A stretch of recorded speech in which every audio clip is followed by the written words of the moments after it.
This is a very important day. What happened? I know it's rare for me to stream at night. But you already know what happened to Charlie Kirk. But let's get um let's get one thing straight. They didn't murder Charlie Kirk because he was.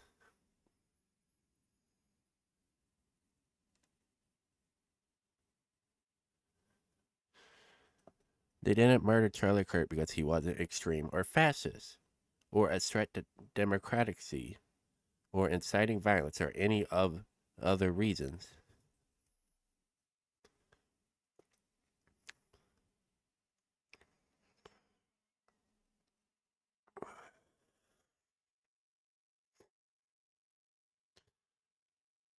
Other reasons that they're trying to put out on X or TikTok. Everything else they murdered him because he was effective. The man made incredible arguments while at the same time always trying to seek out common humanity.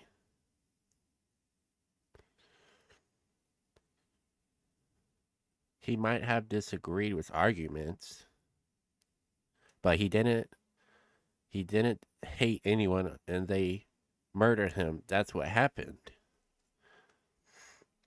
They killed a 31-year-old father of two whose only crime was to go to universities, campuses, and engage in good faith with people who disagreed with him.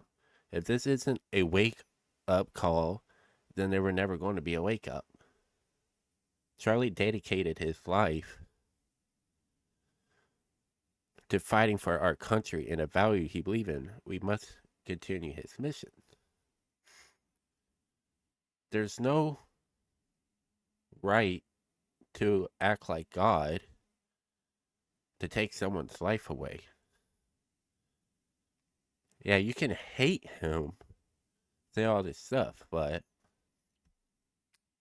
you can't you can't just murder him. It's like I don't like the Biden administration.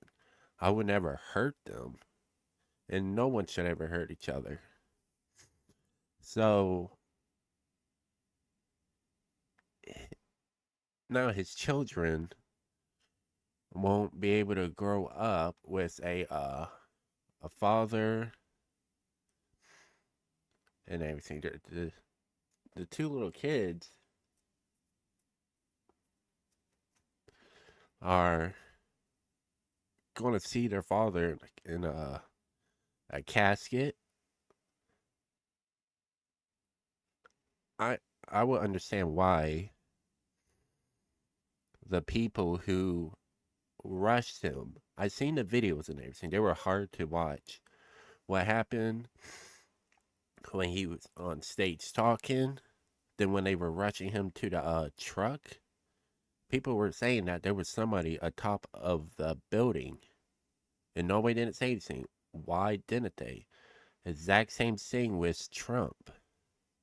There was that kid atop of the building. Nobody didn't say anything at all. They just let it stay there. They kill people who speak the truth, ain't afraid to speak the truth. That's how it is always going to be. He was he was a great person. His videos were always good to watch. I I follow him on Instagram and everything. It shows that I'm not following him on YouTube, but I always watch his videos. But we just gotta keep on fighting, even if they just keep on doing what they're doing, hurting people, killing people. You just can't stop because if you stop, they won. So we have to continue his fight to explain the truth even more. They can call you a fast or extremist, but it's just showing that they're hating on you it won't never stop hating you. They always say they're going to do this and do that to you, but it's going to happen in the future. But you just got to keep on waking people up, and it's always going to be like that. So let's watch his videos. This is okay, 9 hello, yes. hours Hello, ago. my name is Yardo. I have a small YouTube channel. I'm a political commentator as well, much smaller than you are. I just wanted to thank everybody at Turning Point USA, USD for having this debate. And also, I would thank the Turning Point USA, San Diego State, because they gave a voice to one of my dear friends who was a victim at the the October 7th Nova Music Festival, and his name is Muzai. I really appreciate that you guys did that, and you have my sincere gratitude. I'd also like to quickly state that this is a message for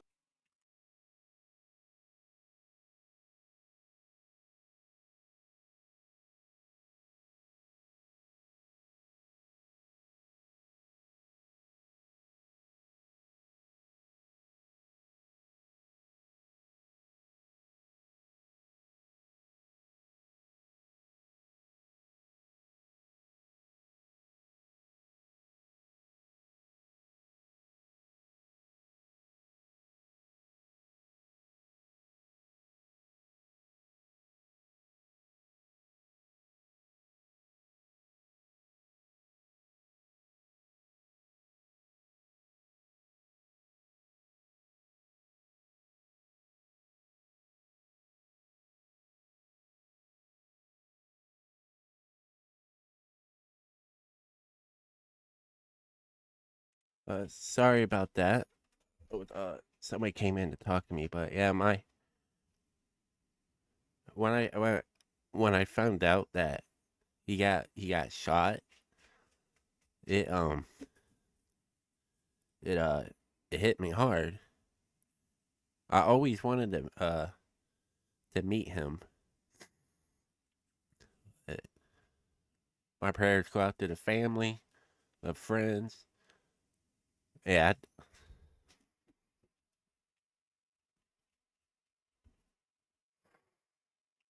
I was hoping he would have. When I first saw it, I was like, he got shot in the chest, and I was like, I hope he makes it. Then I watched it again. He got hit in the neck, and I was like, I knew it was gonna happen. But yeah, this world is becoming evil. the far left first, and then we'll get into what I highly disagree with you about. But I just read Hassan Piker's New York Times article where he claims that he did not stifle free speech in his chat. I do not believe that's true because I was banned multiple times for having a simple disagreement with him. That is one thing on the right that you guys do far better, is not creating echo chambers, and this is a complete amazing thing that you guys are doing right now. And I just want to let you know, right now, Hassan Piker, I will donate $5,000 to Palestine if you debate me. Now, and I 100% mean that, and I will make sure that that is as public as possible. My question for you, Charlie, is I just want to make it clear, I am against affirmative action. Of course, I do not believe, as a disabled person myself, I do not believe that affirmative action is the entirety of what DEI entails. That being said, I would be fine with DEI gotten rid of if it meant like a true meritocracy in the United States. But why would I trust Donald Trump to create a meritocracy when he himself has appointed the least accomplished and the least, essentially, yeah, perfect word, the least accomplished cabinet in U.S. history, at least in my opinion. If you disagree, I can explain why I feel that way. Well, first of all, one thing doesn't have to do with the other, but I'm going to reject the premise that it's the least qualified cabinet ever, so we could talk about that. But even if it was just Donald Trump picking his family members, it has nothing to do with the merits of DEI or getting rid of DEI, right? So that's a red herring. They actually have nothing one to do with the other. One's a repeal of a policy. One is your critique of a cabinet. So which one would you rather debate? Would you rather debate DEI and all of its implications or Trump's cabinet? It seems like you have more problems with Trump's cabinet because we actually might be on the same side of meritocracy. So Want to talk about the cabinet? Whichever you Yeah, prefer. we can talk about that. All I right. personally don't So- see it as a red herring, but we can talk about that. Well, sure. yeah, one doesn't have anything to do with the other, right? I mean, you can personally have hypocrisy in your own life and still do really good things in policy, right? It doesn't necessarily equate, right? Well, I mean, in the way that I see it is that when a lot of people talk about, like when they're talking about their choice to vote for Kamala or Trump instead of Kamala, they talk about the personal aspects of Donald Trump that make them want to trust him, right? A lot of people trust him. You can see the way that people look. I mean, everybody's wearing the MAGA hats. People trust him. Why would I trust him? Okay. So yeah, that is your contention. So Yeah. what about his cabinet is unqualified? Let me just ask you a couple examples. So, I mean, Scott Bessent, who's one of the most accomplished bond salesmen and individuals in the hedge fund space ever, right? That's not unqualified. Pete Hegseth, who's actually a frontline warfighter, unlike Lloyd Austin, who never fought a war in his life, right? We have Kristi Noem, who was an accomplished congresswoman and governor from a major state running Department of Homeland Security. You have Howard Lutnick, who's a very famous and well-known financial mind and titan from Wall Street running Cantor Fitzgerald. Marco Rubio,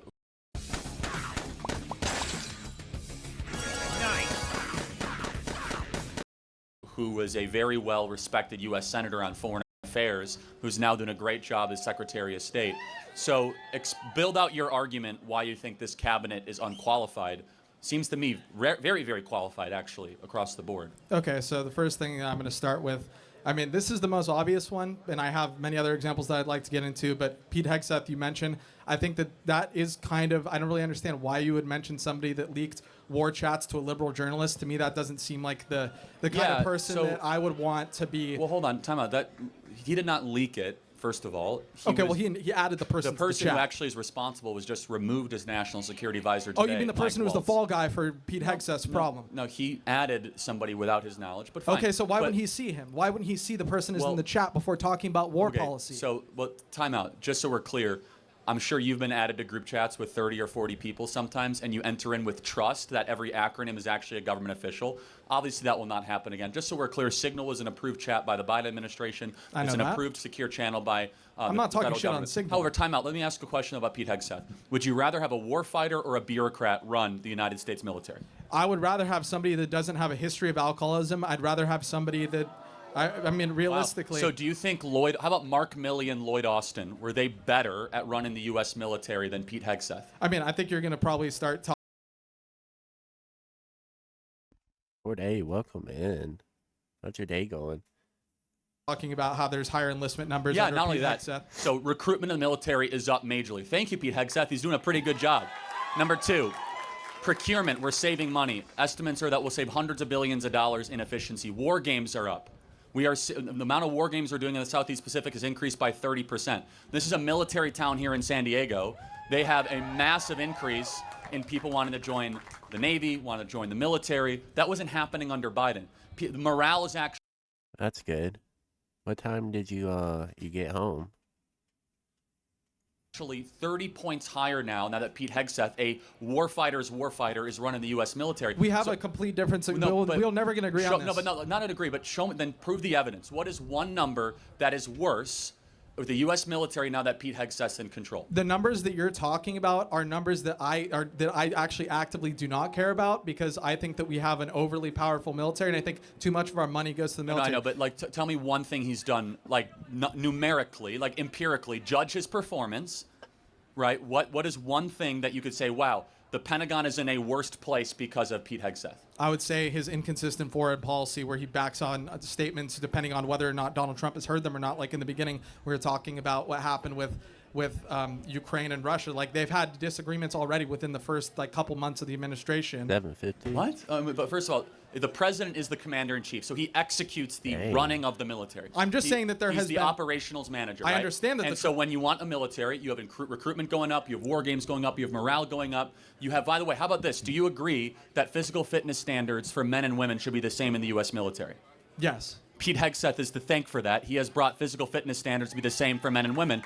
Lloyd Austin didn't do that. Mark Milley didn't do that. Do you also agree that we should not have transgender pronoun type policing of our military members on the front lines of combat. See, the thing is Pete that Hegseth has gotten rid of all that, but I'm saying you're trying to a- make a contention that he's not qualified. Okay. The military is in a much better place thanks to him only after 100 days, man. And that's that is the weakest example of all the ones that you have in the cabinet. You didn't address Rubio, you didn't address Noem, you didn't address Bessent, you didn't address Lutnick, you didn't address Bobby Kennedy, you didn't address all these people. So I have to Okay, ask well, you I the can question. continue. I can No, but- continue addressing people. But every one of these departments is in a substantially and an empirically better place than it was. Okay, even after including the 100 days. Department of Education that's been completely defunded, and somebody who literally was I'm a- so glad it's being defunded. Okay, I bet you are, but guess what? He Most ran on that. Americans aren't, and that's No, the not- reality. Wrong. Donald Okay, Trump. yeah, just because you have a bunch No. of people here saying that No, doesn't hold mean on. that's the Let reality. me prove it to you. Donald Trump ran on a pledge to get rid of the Department of Education. We can agree with that? No, yes or no? Yes. Yes. He won a popular vote. The vast majority of people voted knowing that the Department of Education was going to get eliminated. If you truly believe that the vast majority of people were educated enough about the fact of Donald Trump's opinion on the voters aren't very Department of- smart. Now that's what we're going after. No, I'm simply just responding to what you said. What you said is that Insult you, the voters. They don't know. No, I know a lot of people that voted for Trump who had absolutely no idea that he was going to defund and of course this is just an anecdote, but I know that this is the truth. Not everybody when they vote looks at every single little thing and every little aspect like you and I might of why we would vote for somebody. Like we're both political commentators. Right. It's not, Fine. And as a political commentator, then I will argue more forcefully against you because now you're not just like a college kid searching for this. Has education in America improved or gotten worse since the Department of Education was formed? it has literally been 3 months. I have absolutely no idea. Since the Department of Education was formed in the 70s. We now have 50 years of evidence. Has American education gotten better since we've had a Department of Education, or has it gotten worse? I personally don't think that has to do with the Department of Education. These ads are so weird. Really weird. Well, when ads. you've spent over $4.5 trillion with one federal department, and we have 30 schools in Chicago where a fifth grader cannot read at grade level. We have 35 schools in Baltimore where kids cannot do math or reading at grade level.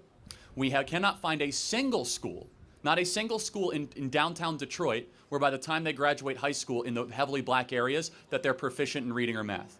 We are now like 31st in the industrialized world of education. We spend more in education than almost any other country per capita, and yet our results are worse. Maybe it's because we sent all this money to D.C. to overly centralize the way we educate, and the Department of Education has been a complete disaster. And so we can go anywhere you want with this discussion. I'm just going to say one more thing about this and we can move on. Fine. And thank you for talking to me for this long. I really appreciate it. But you're talking about like people that are coming from poor backgrounds where education in their families is not a part of the way that they're raised. Of course, they're going to be the ones that have a lower. No, that's not correct. You I see, highly doubt it. The competing Catholic schools in the same area that do it for 2/3 less money. Almost all the kids can read by the time they graduate middle school. And where does that money come from? Well, sometimes from charter schools, taxpayers, or from private donors. So take, for example, in downtown Chicago or downtown Philadelphia, the private Catholic school can educate a kid for around $12,000 a year. Philadelphia, it's about $30,000 a year, and none of the kids can read. So the local religious schools, they have kids that are less likely to be unruly, less likely to commit crimes. They're more likely to graduate high school and college. They can read and they could do math, and yet the local public school spends triple what the local Catholic school does, and they can't do any of that stuff. Why? Because a government-run program of education has been a failure in this country, and that's what President Trump is doing by abolishing the Department of Education. Okay, so how, if there's no public, I'm not saying that the public education system is perfect. I'm saying that having I think the privatization of public things in general is bad, and obviously that's a very. Why would you say that? So I mean that's just we can go through the list of that, but because getting rid of, for example, DEI or getting rid of, and again, I'm not super pro DEI. Where did you grow up? I grew up in California. I'll put it that way. I'll try to apply it to yours. Like where? Okay, I grew up in one of the most expensive towns in California. Okay, Montecito? I don't know, I'm guessing. Yeah, no, something like that. I don't want to Okay. talk because I'm a political commentator. I'm not saying my name, but I Okay, will no, tell you fine, but- that seeing that we had three 82-inch question- TVs in my school for a public school when other kids in Compton had absolutely nothing, and I know a big part of that why is is because that? It's property taxes, right? And so, yes. However, let's just get down to the core of it, which is that in San Diego, are the private schools or the public schools more desirable? It's kind of complicated because we have charter schools that are public. Like we have Right. like High Tech But High. We have people pay money to go to private school, What was right? the, For a what reason. did you have So for what dinner? what is our perspective? The money should follow the child. You should have school choice. You should be Yep. able to go to whatever the school of your choosing, and it works super But the good, well. but the good private And Cal- schools that you're talking, you talk about these ones in Chicago with cherry pick data. When we're talking about San Diego, they cost about $40,000 a year. It's not cherry pick data. It is okay? cherry pick data. Talking about a single example of a Catholic school that's publicly funded Well, or funded by there's donors. hundreds of these examples, Okay, right? hundreds of these examples, but the reality is that the majority of them, you have to pay an exorbitant amount of money in order to get into them. Right. So okay. So go. But then what per capita per pupil in San Diego? What do you think they charge per student in the public school? Anywhere have- between $25,000 to $35,000. I have no idea, and I don't think that it has anything to do No, with it the has a debate lot we're to do. having. No, it has everything to do with it. And I'll just close with this. So there's 21 million people that work for the government in this country, 11 million education, 11 million in education. How many of the 11 million do you think are teachers? I see. You're just Yes. coming up. Look, No, it's super can you imp- repeat this your not- question? Because No, it's I thought we okay. were going to continue because we There- barely and then- talked about anything I want to talk about. Well, but no, I mean, we did freewheeling. That's what this is, right? So there's 11 million people that work in education in America. How many would you guess are teachers? This game, you're not. I'm assuming that it's very bloated, and I'm just going to guess that 2 million are teachers. Yeah, it's about it's like 3.5 to 4 million. So that means that 7 million people that work in education are unnecessary administrators and paper pushers. And why is that important? Because we've not been funding teachers or education the last 30 years. We've been funding unnecessarily bureaucracy in our education the last 30 or 40 years. And President Trump goes to abolish it. Thank you for your time. I got to get to the next question. Thank you.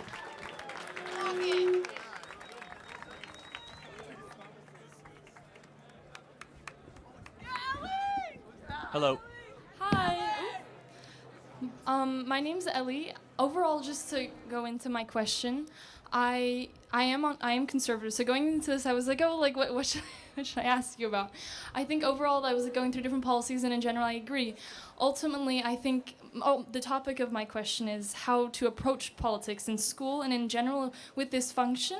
I've found that a lot of times, when I talk to people who are on the other side of me, they are surprised to find out what I think, and my ideas are not that crazy. It's like when you actually get into the meat of it, it's like, oh, actually, maybe it does make sense. And so I think it's really valuable to start giving these ideas to the world. And so this is one of these options. But I guess my question is this the best way? Because when I hear, like, for example, on Reddit, they're like, don't approach him, don't do this, he's just doing that, he's doing this, he's doing that, he's using all these tactics.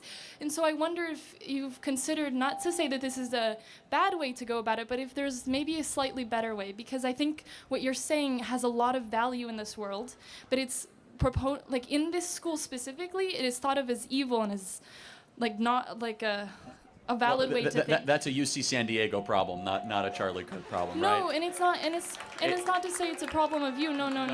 And I meaning, like, and I read there was some op-ed journalists where they said ignore Charlie, ignore Yeah. him. Well, what they're saying is that they are not either smart enough or they're not intellectually mature enough to have a discussion with a conservative on any issue. I have literally almost no notes. I have like a couple charts to show you if the topics come up. You guys can use AI, you guys can use Grok, you could do whatever you want. You could Yeah. bring a professor, you could bring 5 of your top libs together, debate me, right? Yeah. Do I, other side? Okay, Yeah. thank you. And you guys can debate me at any time. I fail to understand why, well, actually, I know the reason. Speech is not a left-wing value. And they do not believe in freedom of speech. They believe in totalitarian control. There are exceptions to that. So if they have a problem, I think this is one of the best ways, not the best way. I literally could not be more open to disagreement. I say if you disagree, you go to the front of the line. Yeah. And I mean, how often do you as conservatives get a chance to challenge liberals on campus, right? And being welcomed, ever? Oh, absolutely, almost never. Definitely Because not in speech is not a class. left-wing value. No, but to say that, I mean, with all of that being said, that is very true. But ultimately, what happens here is I see a lot of, like, the ideas just being like bubbled against, and so like when I talk to my friends, their ideas aren't changed from these conversations, and so I wonder if there's just like a. You would be surprised. I'm sorry to interrupt. What happens here gets seen hundreds of millions of times on social absolutely, media. yes. The crowds are growing. And so, look, some people are going to remain closed-minded. They're not going to, have their horizons open, but that's on them, right? They have to actually want to pursue the truth and not just have their own worldview confirmed. And then I guess that's where I disagree, because I think fundamentally there is truth within anything, and I believe that maybe I would ask you to see that you have a big role in this. You have a big fan base and a big media base that you are making incredible change, and to take it just one step further would be really trying to push the narrative against this being a place where people are just debating. It's more than that. What would you like to see? I guess maybe it's more of a question. I guess, I don't know, moving forward, trying to maybe to see that instead of using these really fast tactics and to really try to bring it down, not to say someone is, not to say that they're, no. I disagree with all that. That's fine. Yeah. I mean, you're thinking way too much about libs on Reddit. I care about normal people, so. No, yeah. But I mean, you did bring up Reddit. I'm sorry. You're like. No, I guess that's true. No, and I guess so maybe. These people are not well socially adjusted, right? I talk to the 90% of the American people that actually want to make something of their life and have kids and. No, and I couldn't agree more with that stance. I guess maybe stepping away from Reddit, it's to me the people on this campus. This is a school I go to, and almost everyone I'm surrounded with has a completely different view from me, and Not everybody. No, and this is the people here, to find them, it feels like you're sifting through a needle in a haystack. You want a hat? Sure. All right, thank you very much. Thank you. Thank you. Next question. Disagreements, come to the front of the line. Yes.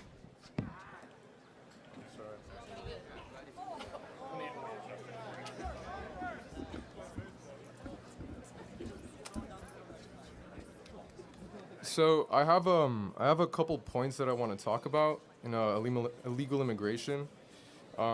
Is it okay if I say all of them with no interruptions? Okay, cool.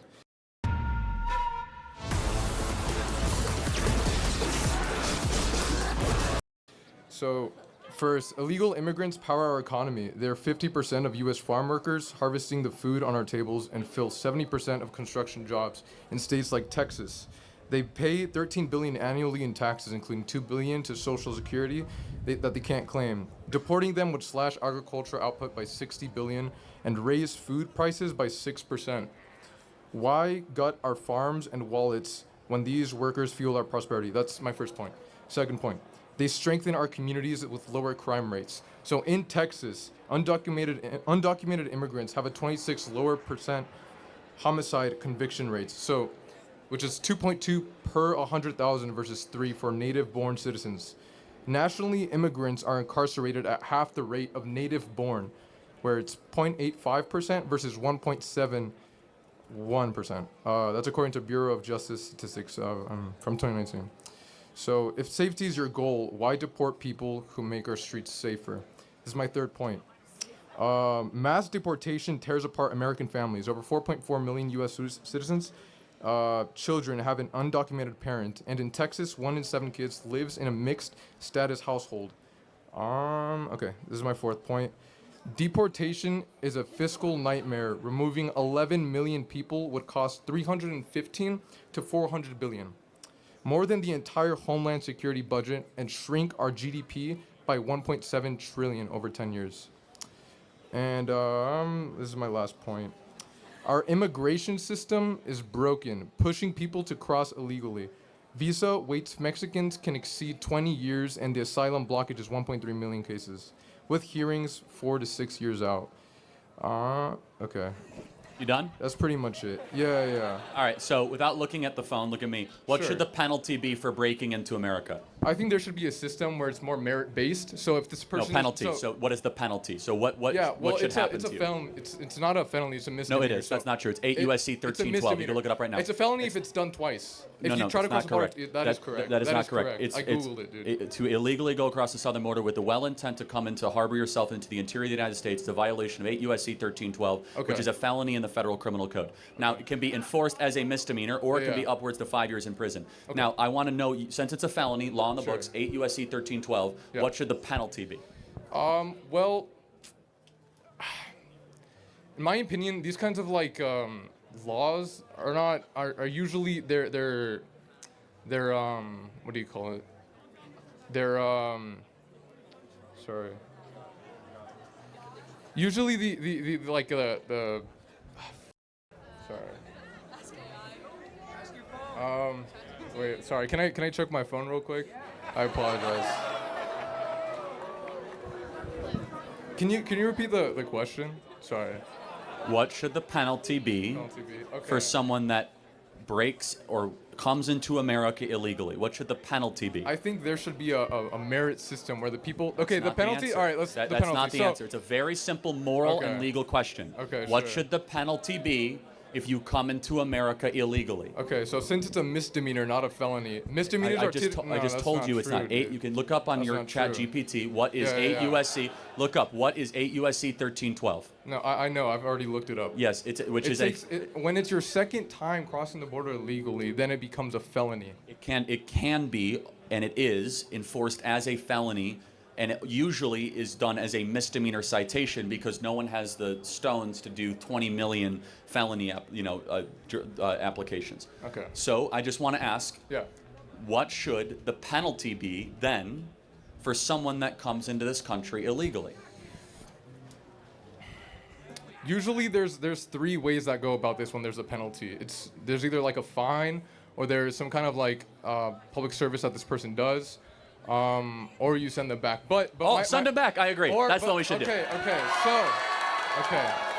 So this is interesting. So one of the statistics that I read said that illegal immigrants don't cause as much like they don't break the law as often as people who are native born. Well, hold on, time out. That is a statistic. But time out. But dude. every single one of them are not time criminals. out. They're all criminals. Okay, sure. By law. Well, hold by on. law. No, okay, no. by law, of course. Of course they are. Wait, so I if they agree that if they commit less crime and they're all criminals, wait a Okay, second. so By you're basing definition, it- yeah. they all have broken the law by being here, and they break Okay. the law every day by staying here because you're Okay. actually not allowed to stay here either. Do you know that? So Yeah, every yeah. day you're here, you're actually continually breaking the law. You can't break in or harbor. That's what the federal law says. Okay. So by breaking in, it's not just the only law they broke. Every second you remain here, you're also Yeah. breaking the law. So that statistic is invalidated by just them breathing here. They're breaking the law. No, of course not. Of course not. So, of course, it makes sense for them when they're here. They're breaking the law because they're illegal immigrants, obviously. But once they're of course. So once they are here, what kind of harm are they actually doing? When you look at the numbers statistically, lot. No, that's not true. Okay, Black so look, wages have in gone Texas, down. Okay, in Texas, DUIs have gone up dramatically. Try not to interrupt, bro. Well, okay, hold so on. I'm interjecting, and I let you go uninterrupted with your whole soliloquy, true, right? yeah, thank so, you.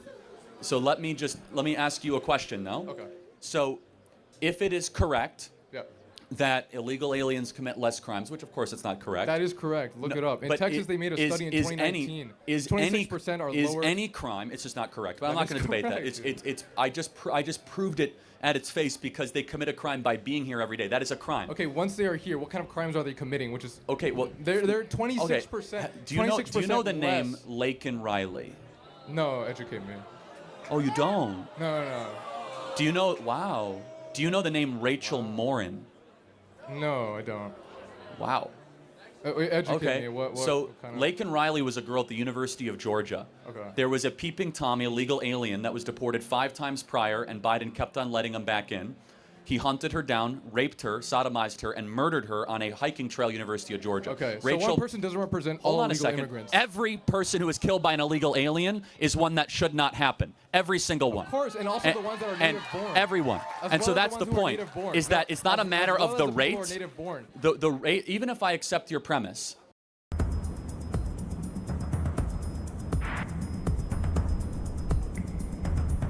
which is incorrect, the rate is irrelevant.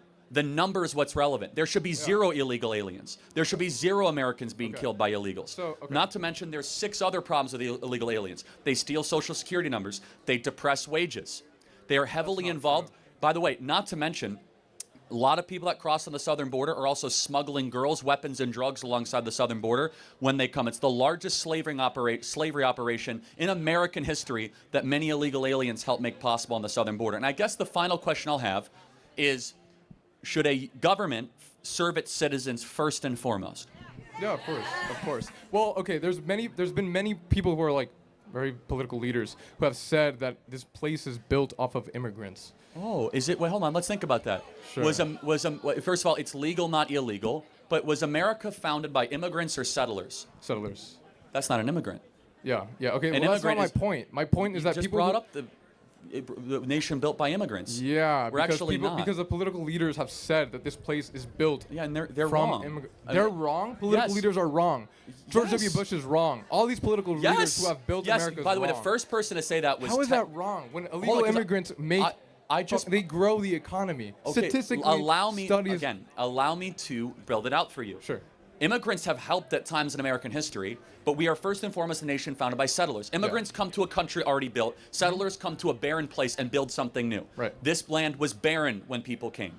In the 1840s gold rush, this was not an easy place to live. Yeah. California was not exactly industrialized. There was not immigrants coming west to California. Those were settlers building a new place around, Western values. Finally, I would just ask the question, do you see a moral distinction between a legal immigrant and an illegal immigrant?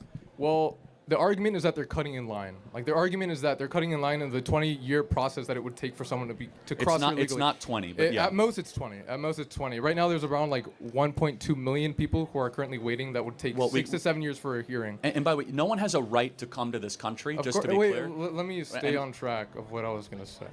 Okay, so people who come here usually, almost all the time when they come here, they benefit society. They benefit society. There's studies that have done this. Not necessarily. Okay, not necessarily, but overall in general. But no, when you look overall I in general, when you look at the fundamentally statistics, disagree with that. you can't I mean, disagree with a fact. Hold on. Do you think Elon Omar has enriched the United States of America? I don't know who. Do you that think is. Rashida Tlaib? Uh-huh. I mean, I could go through person Wait, by are person these, by person. Sorry, I don't know these people. Are these people who have are illegal immigrants that have caused harm? Yeah, if you don't know, I don't mean to pick on you. It's fine. Okay, But I thanks. guess the final question is, Sure. do you have any concern that there are too many people coming into this country and we're a nation of strangers, not a nation of neighbors? If the people who are coming are creating America, making it more growing, like the economy is growing, then what harm is that doing? Especially if the people Because who we're are more coming are than an not. economy, though, aren't we? We're a culture. We're a language. Yeah, we're of course. people. Okay, so let's talk about that front. When they come here, they don't have any kind of. They're not committing as more crimes than the people who are already here. That is a We've statistic already done. dispelled that. But That do is not- you can't in dispel a California, statistic. Let's What are take you talking California. about? Let's, You can't- do you think there's anything wrong that a majority of young people in California speak Spanish, not English? Wait, sorry. Can you see the? Do you think there's anything wrong or troubling to the fact that a majority of people under the age of 30 here in the state speak Spanish, not English? Is there a problem with that? Well, yeah, everyone should be able to have a ability to communicate with the rest of the crowd. So I don't know what the big issue of that. See, I think it's a huge problem when we have a nation where you can't communicate Sure. with your fellow Okay. neighbor. Simple solution. Teach them how to speak English. What is your Yeah, and point? our schools don't do that actually. And also, have a better solution. Yeah. Don't import a bunch of people that don't speak English. You mean importing people who actually grow the economy? Well, but, who again, don't. I What? reject your premise. We That's are more not than a premise. That's a study that's been done. Do What you are know what a talking premise is? about? I don't actually care as much about economic growth because You we're don't one care nation about- you under. don't care about We're one economic nation under growth. GDP. We're not one nation under GDP. We're a nation under God. Yeah. And when we lose social cohesion, and you import a bunch of people that don't share our values, that don't necessarily always assimilate, that's a major and serious problem. And we are a people first and foremost with a creed, and that creed is falling apart. Mass migration has not helped that creed. Yes, they might buy more trinkets. They might help depress wages. Mass migration, of course, can Right, help. all them- good things, all great Well, hold things on. for America They, that needs. well, they help major corporations, but you know what they also do? They keep down the wages of working people. If you are a plumber, yes, of course. If you think about it, if you're a plumber, electrician, or a welder, and you have to compete against someone from Nicaragua who's willing to do it for $5 less an hour, Yeah. that depresses the wages of the American citizen. Right. Yeah. So there's been studies that have done that also like counteract that. Illegal immigrants. Well, let's only use our reason. Illegal. No, Hold on, let's no. use Let's our look reason. our studies. Let's how use about, our how about reason. statistics? How about our reason? So we've had mass migration for 20 years. Have wages gone up? I don't know. No, they haven't actually. Yeah, So okay. forget your studies. For 10 years Forget we've your had studies. for 10 years we've had 30 million people come into America. Wages have gone down dramatically. Yeah. Maybe there's a reason why. Okay. Okay. So what I encourage you to do, just because there's a study that confirms, you should use your reason and look actually at self-evident truths. Be like, does that make sense? Can you name Statistics are self-evident. Well, truths. not always. Statistics are Not very always? misleading. Yes. Like, for example, I could say, did you know that 600 people a year die because of seatbelts? Well, that's a misleading statistic because over 100,000 lives are saved by seatbelts. That's an incomplete statistic. Wait, okay, so so that's a gray area. So where's the gray area where people are talking about where 26% of illegal immigrants who come here commit less crimes than native born? Okay, how many times have you been over this? That's just not correct. Well, It's that not is true. correct. That is correct. Every single crime. It This doesn't is matter about the This is a study rate. that was done in Texas, the most diverse, Again. second most diverse state. Every crime an illegal commits is one that should never have happened. It is Okay. a period. Yeah, of course, they of should course. not be here. So I I don't agree. care about the rate. The rate is irrelevant. So let me just ask one final The rate question. is relevant. Someone broke into the country and cut in line. What should happen to them? Well, they're given. Ideally, there's a system. Ideally, there's a system that's merit-based where these people then become part of the citizen. Like they become a legal citizen. Yeah, I mean, we have clarity but not agreement. I say deport them all back to their country of I don't origin think and that's put not Americans that's first. That's not an appropriate solution. well, the no. American people voted for it, and it is appropriate. It isn't appropriate because most of the people that do come here illegally contribute positively to Again, society. they- Not again, they are- dude. Statistically, I have everything been backs through- this. You're not Everything listening to backs anything it. I'm saying, and that's fine. They take jobs from Americans. They depress wages. They steal Social Security numbers. They commit a crime every single day that they're here. They flood our public schools. They flood our social services. They flood our hospitals. They are a burden on the taxpayer. They should go back and make their own country great again and apply and become a legal immigrant if they want to live here. Thank you very much. Thank you. Next question, yeah. Hi. Wow, that's aggressive. All right, Okay, jeez. perfect. Thursday Night Football returns. Commanders, Packers at 7 p.m. Eastern, only on Prime.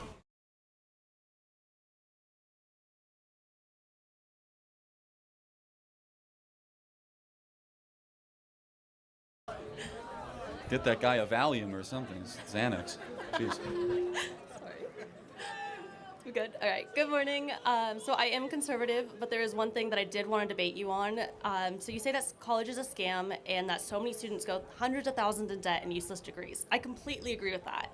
My question is, why is it on the institutions and colleges and not on the students, since we as conservatives always focus on personal responsibility? When a quick That's a Google great search question. Yeah, it should also be on the students as well.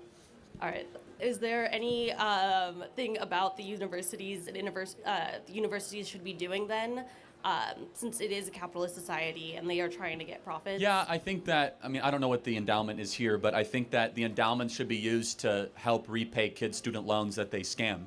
I think the fact that Harvard is sitting on $55 billion, I think that we should take the endowment money from places like Harvard, Princeton, and Yale and help kids pay off their student loans because they've been so severely scammed by the system. And what can students do? I mean, there's Google, there's tons of things that I think personal responsibility is a huge issue that a lot of students that I know are blaming it on the universities when they pick degrees that don't have much money or job opportunity or things like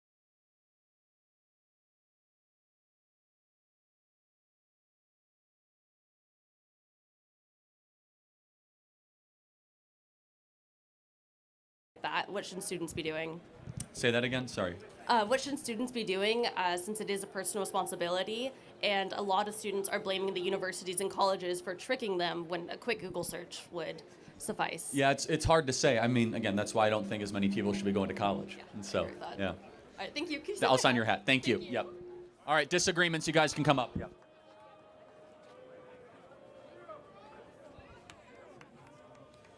Yes, if you guys disagree, come on to the front. Come on. Hi, Charlie. Thank you so much for coming here. I think it's really good that you come to campuses and talk to people who disagree with you. I also think it's like a testament, like you've like gotten a really big following, and it's a testament to the fact that capitalism works and merit-based societies work, that we can actually grow our influence. And yeah, so I agree with you with a lot of things, but I do disagree with you with like 2 or 3 particular points. And I hope to like go touch on all of them. Firstly, it's about morality and the fact that your claim that objective morality exists. I disagree with that. I think morality is relative for everyone or subjective, and it kind of like grows as with the culture and as the culture changes.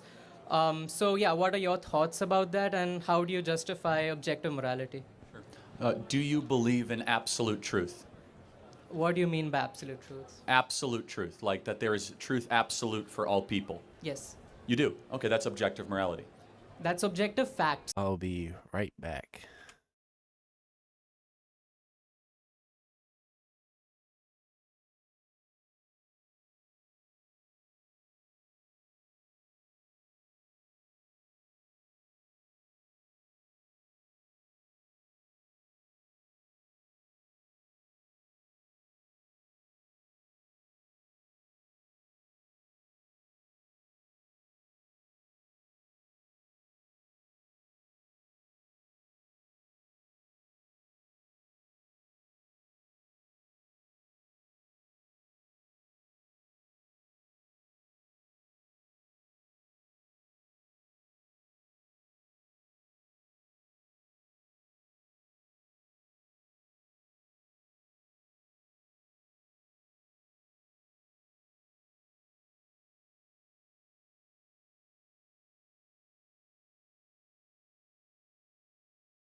Uh,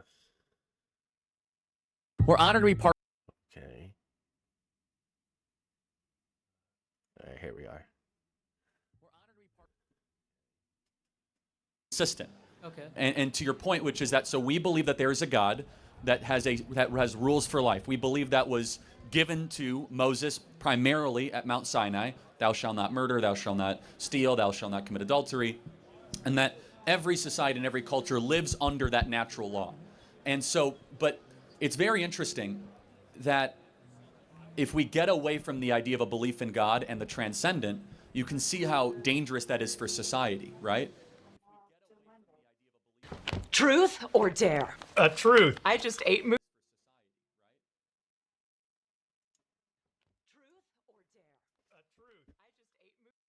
They gotta chill I with wouldn't say these it's ads. dangerous because it really depends on what the morals the society adopts and like what their constitution is, what their values are. I don't know why that needs to be grounded in religion. Well, so let me ask, okay, so would you say that murder is bad? Yes? I would say that. By yeah. what standard do you measure bad? I would say that like it's based on my environment, how I was raised, like what my cultural beliefs are, like how everyone else morality has influenced my morality. So it's like I believe that like for example, like I think you brought this up in some other debate that like some tribes might are okay with child sacrifice or Yep. cannibalism or things like that, right? So for them that is okay. For me, it's not, right? It really depends on what society we grow up in, I think. Yeah, so child sacrifice is not something you think that is objectively wrong. I'm just trying to understand how do I Let's ground pay attention up here, objective? guys. Thanks. How do we ground what is objective? And also, you brought up a point that, like, if you do believe in God, then we do have objective morality, right? And you obviously believe in Christianity. But my point is, like, if, for example, a different religion has different morals, how do you determine which one is objective? Because both will think that it's objective, right? So how do you make that determination? It's a great question. Well, first you have to look at, sorry, there's just a side show going on here. You have to look at the proof and the fruit of which that moral system has delivered. Okay. And so, are you from India? I don't mean Yeah, to, okay. I'm from Delhi. Do you, can I ask you a provocative question? I don't mean to offend you by any way, but Sure. do you think that the moral system of India or the moral system of America, which is better? What do you mean by moral system? Like, can Caste you give me system. Yeah, I disagree with the caste system. Got it. So you disagree with it, but is there something objectively evil and wrong with saying that 200 million people are permanently in poverty? Again, I want to ask you, like, how do we ground objectivity? Like, what, like, for example, like for scientific theories, like we can like conduct experiments and say, okay, it's objectively true. But like for morality, like it depends person to, like for example, people living in India at that time, for them it might have been okay, right? So like, how do we ground the objectivity? Like You have yeah. you have to believe in God. You have to believe in a power, more specifically a monotheistic one. Okay, why is that? Well, because if you have many gods, polytheism, you have many moralities. And if one God, one morality. So that's why ethical monotheism founded America. And so, of course, it's a faith claim in some ways, but we can use science also to get us pretty close to believing in God, from space, time, and matter, from the teleological argument for God, for how all the fine-tuning of our universe exists. But then in order, once you believe in a God, then you can then say there's an objective morality. If you don't believe in God, your position is correct. It's But, all just context. I do disagree with one thing, that like because there are multiple religions, right? Multiple monotheistic religions. So how do you determine which monotheistic religion is true? So, well, why is mine true? Because Yeah, because the resurrection is the most documented, followed, and proven fact of history. Of all the different things, is that the resurrection of Jesus Christ is by far the most compelling event in human history besides the creation of the world. Is that we know Jesus existed, we know that he was killed, we have extra biblical sources that prove it, from Josephus, from the Talmud, to the historians of the day, and there are so many facts surrounding the resurrection that cannot be explained other than that Jesus actually rose from the dead. From Wayu's female witnesses, we know that he was in the tomb of Joseph of Arimathea. We know that the tomb was empty. Where did Jesus' body go? For example, if you wanted to disprove Christianity, why didn't they just march through the streets with Jesus' corpse and say, nope, actually he is not risen from the dead. Here he is right now. From all these different elements, we stake all of our chips as Christians into the resurrection of Jesus Christ. Amongst many other things, that the Bible is materially true every time that we do an archaeological discovery in the Middle East. The more that we discover, the more that we search in the Middle East, the more we find out that the Bible is true. Okay, so your belief is basically based on the truth value of Christianity, basically, right? And like the fact that like you believe that your religion is true, and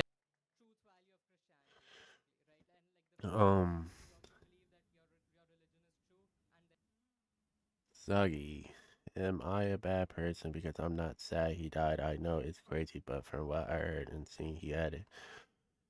Well, it's a lot of people who are crazy.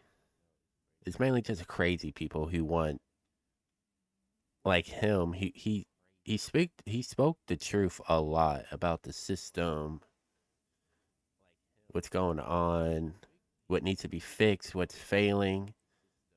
That's what kind of people hate. They don't want to hear the truth, and that's why people wanted him dead, and that's what happened.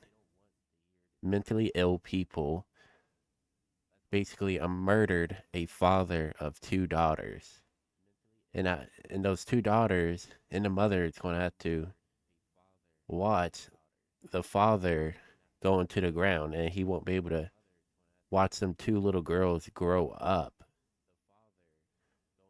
And it's your opinion if you don't feel sad, but an innocent person was murdered for no reason.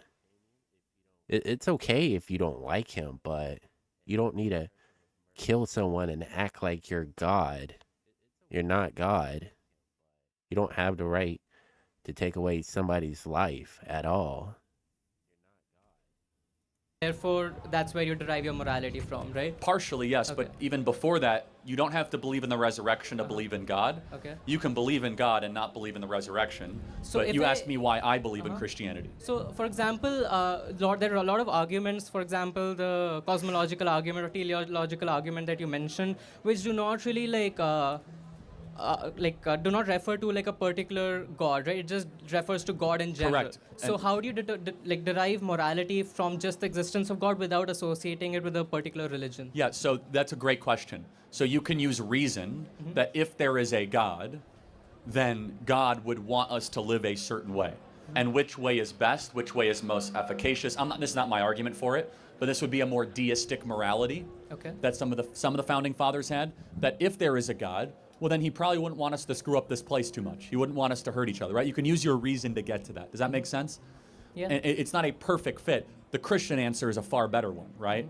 And a lot of what we consider to be correct moral thinking is rooted from a belief in objective morality. That's fine, but like then you would have to contend with things like the problem of evil, right? Because that would be like a problem, right? Because like for example, the Christian theistic, like the God is like all good, right? But Yes, but sorry to interrupt, but atheists have a problem of evil too. Do you know what the problem of evil What is is for the that? atheists? They can't tell us what evil is. that is Right? true. Yeah. That is true. Yeah. So we have a problem of evil, which is to explain evil. We struggle with that. Atheists have a problem with evil, which is they can't tell us what is evil or good. But that's because they don't believe in objective. Exactly. So, but that's a bigger problem. So they can't even use the problem of evil against us because by what definition do they consider something evil? They can use a problem of suffering Yeah. because suffering is objectively measured, right? Pain or struggle. So yeah, I mean, look, the problem of evil, I don't have a great answer. I'm not going to like give an answer that no one's ever given. Evil actually, you could argue, is an absence of a good thing. Evil itself does not necessarily exist. It's just the absence of good, the same way that dark. I agree. Our political beliefs shouldn't justify if we live or die, but I must say, scary seeing how it's split. Assassination happened to me this morning. Yeah, the people, it's like, let's say if Biden was assassinated, I don't like him at all, but I would not laugh at all. The people who are laughing that Charlie Kirk was murdered, those people are mentally ill. They need to be checked on because no one with a right mind or mentally well will be laughing at somebody that's been murdered. This world is evil. Innocent people are being murdered for no reason and everything. We just need to there's so much in this world that needs to be fixed in. My take on gun laws is they need to be way stricter. They need to be way more background checks. Mental health tests and stuff. I'm 100% for the Second Amendment, but it's just if you have mental health issues, you shouldn't be allowed to own a gun. And it's really it. You just need really strong background checks and stuff. Oh, I didn't hear about another school shooting. Just like at the Catholic school, the mother worked there, and the son was transgender, and no doubt that she knew that he had those type of guns in his room, a couple of those magazines. Like she knew. She just didn't want to say anything. I bet you. Is the absence of life. But look, we as Christians. That's why we need open up mental institutions to get these type of people off the streets who are extremely dangerous, that want to kill people for no reason, that didn't do anything wrong to them. We have a couple things that are very hard to answer, right? Problem of evil and like why kids die. I mean, amongst many other things, right? Atheists have to explain everything else. They have to explain why we're here. And we need more officers at schools, no matter what school it is. We need more of them to protect the kids, because the kids are the future of this world. How the earth was created, love, mercy, justice, forgiveness, everlasting life. And so we do have an answer in the Christian faith that God uses all things for good for those who loves him. God works in mysterious ways is the old thing that we say. But also we also believe in original sin. But all of that actually appeals that there is a transcendent good. Evil itself does not disprove God. It might question what you think of God and the nature of God, but itself does not necessarily disprove it. Okay, thank you. I did have like one more point. Yeah, and then we'll get to the next question. Very good though. Very quickly, like you mentioned that the previous person also talked about, you believe that like university is a scam, right?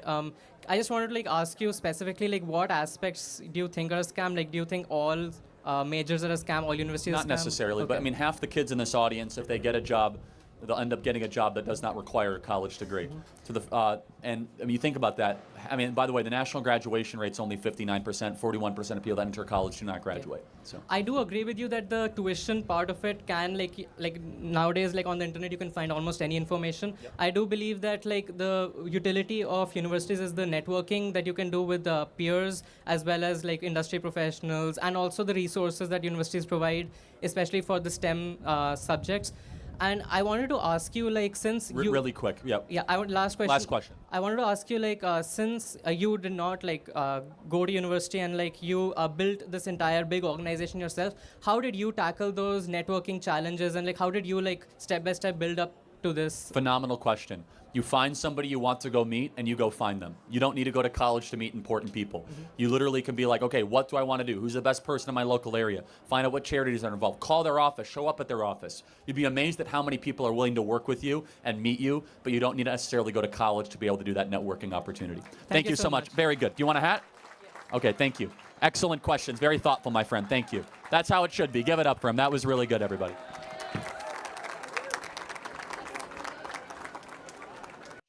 Thinking about playing D&D online? No. Here are 3 things you need to know. 1. These ads are so weird. Yep. Oh, sorry. Charlie, can you throw me a hat?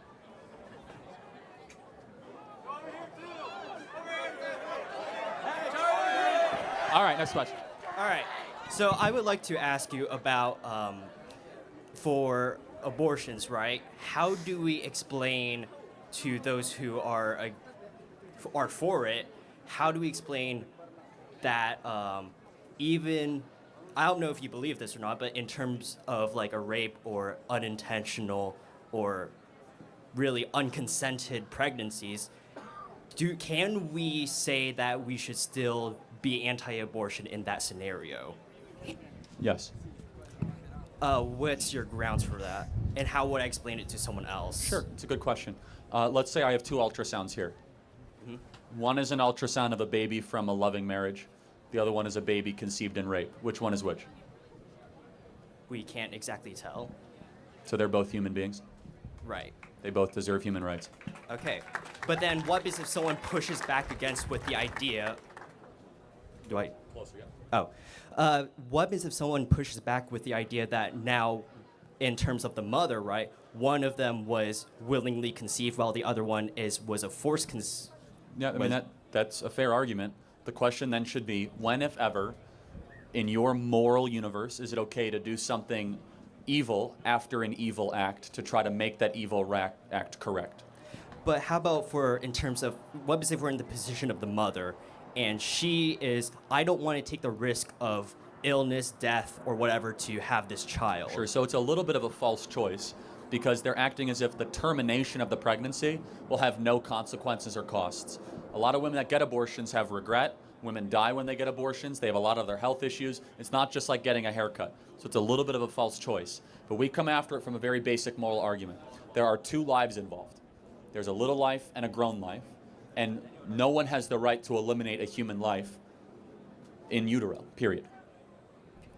So then, at that point, now we're forcing someone to do something that they never consented to, never wanted to do. How isn't this violating their human autonomy? Well, again, but eliminating the human being would also violate the baby's autonomy too, wouldn't it? Well, then we would have to ask, right? Maybe in future years we will have the technology to be able to extract a fetus and grow a fetus outside of the uterus, but given our state of medicine right now, we do not have that. Sure. I mean, but again, no one is delighting or rejoicing in these circumstances. I mean, it's a terrible situation. I want to reiterate that.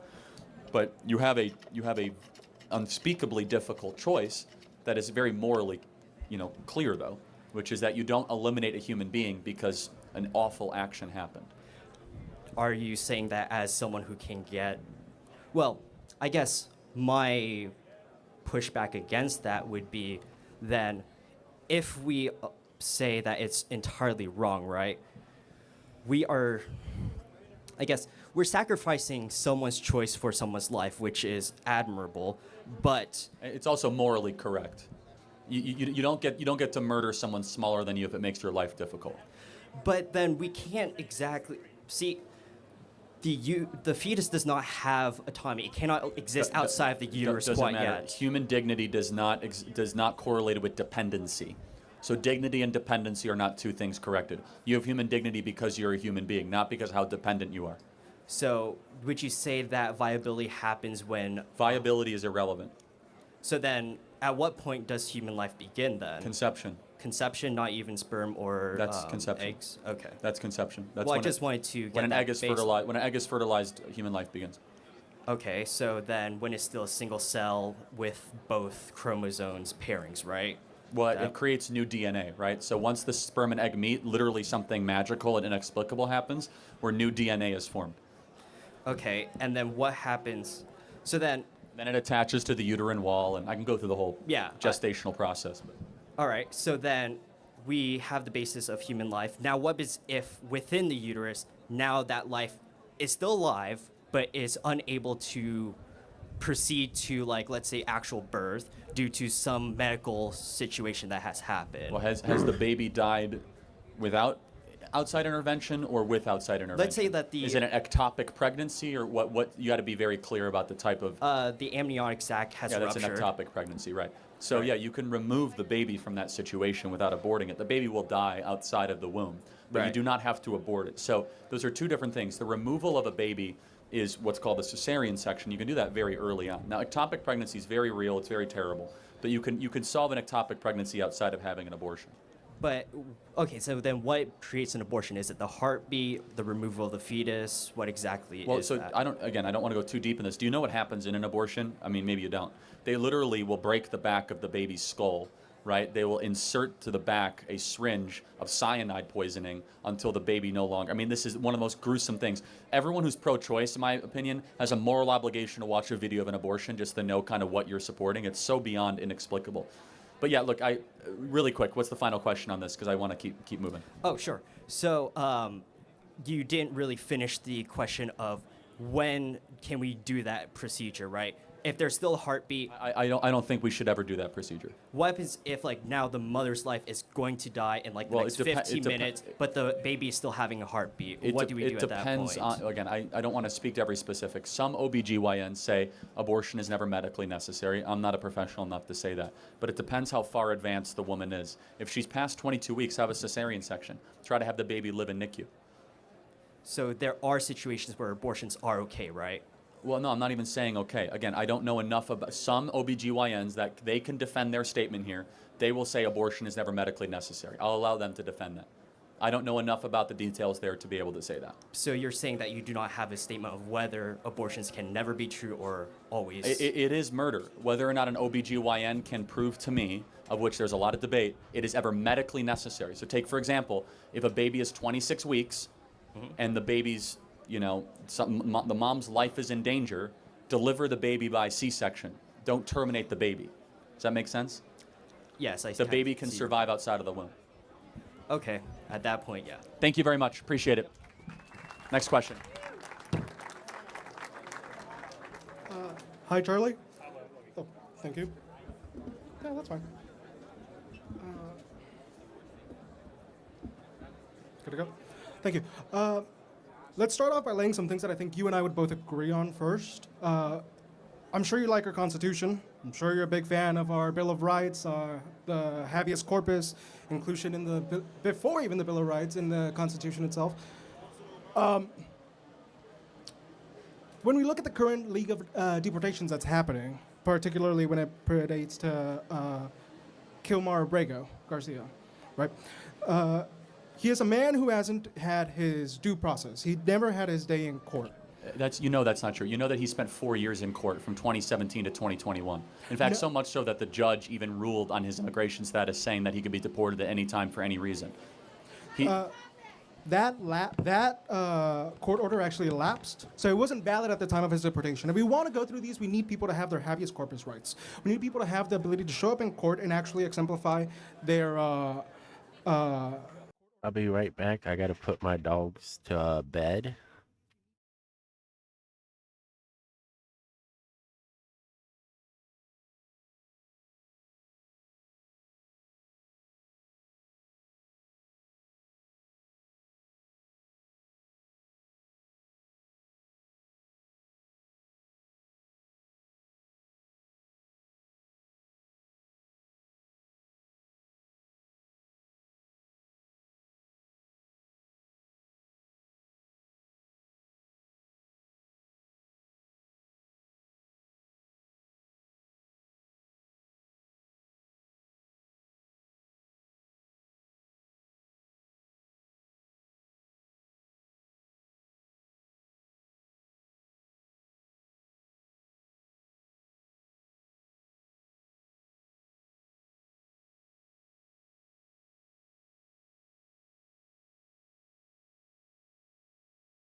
All right.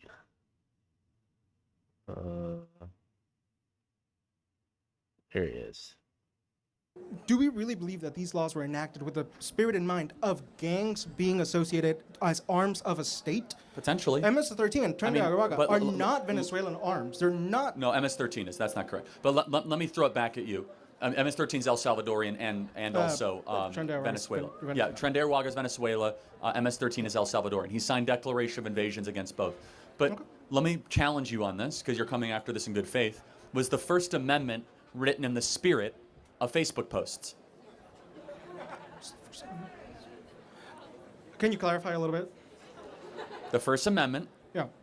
part of the Bill of Rights, ratified in 1791, was it written in the spirit that it shall apply to tweets? Not to private corporations.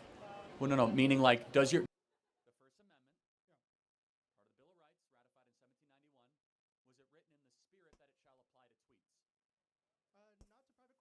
Do your free speech rights apply also to the internet? So it applies to public squares. The question that we're having now is Facebook a public square? Are Twitter public squares? It's a separate issue. The issue is that we would all agree that you have a First Amendment right to express yourself and the government can't throw you in prison regardless of where you have it. Whether you write a newspaper op-ed or whether you do a Facebook post, right? You have a First Amendment right to do that. The point being is you say, well, the spirit of the law in 1798, it doesn't matter if a law is old. It matters what moral claim is the law trying to make, because times sort of change, but people do not. Human nature goes unchanged. And so the point being is the Alien Enemies Act has been invoked 4 times in our nation's history: War of 1812, Civil War, World War I, World War II. And I believe totally appropriately invoked here. It's been enjoined by the Supreme Court right now, so we'll find out its future. But when you have 15 War of 1812, Civil War, World War I, World War II, and I believe totally appropriately invoked here. It's been enjoined by the Supreme Court right now, so we'll find out its future. But when 1 million people come into your country in a span of 4 years, that is definitionally an invasion.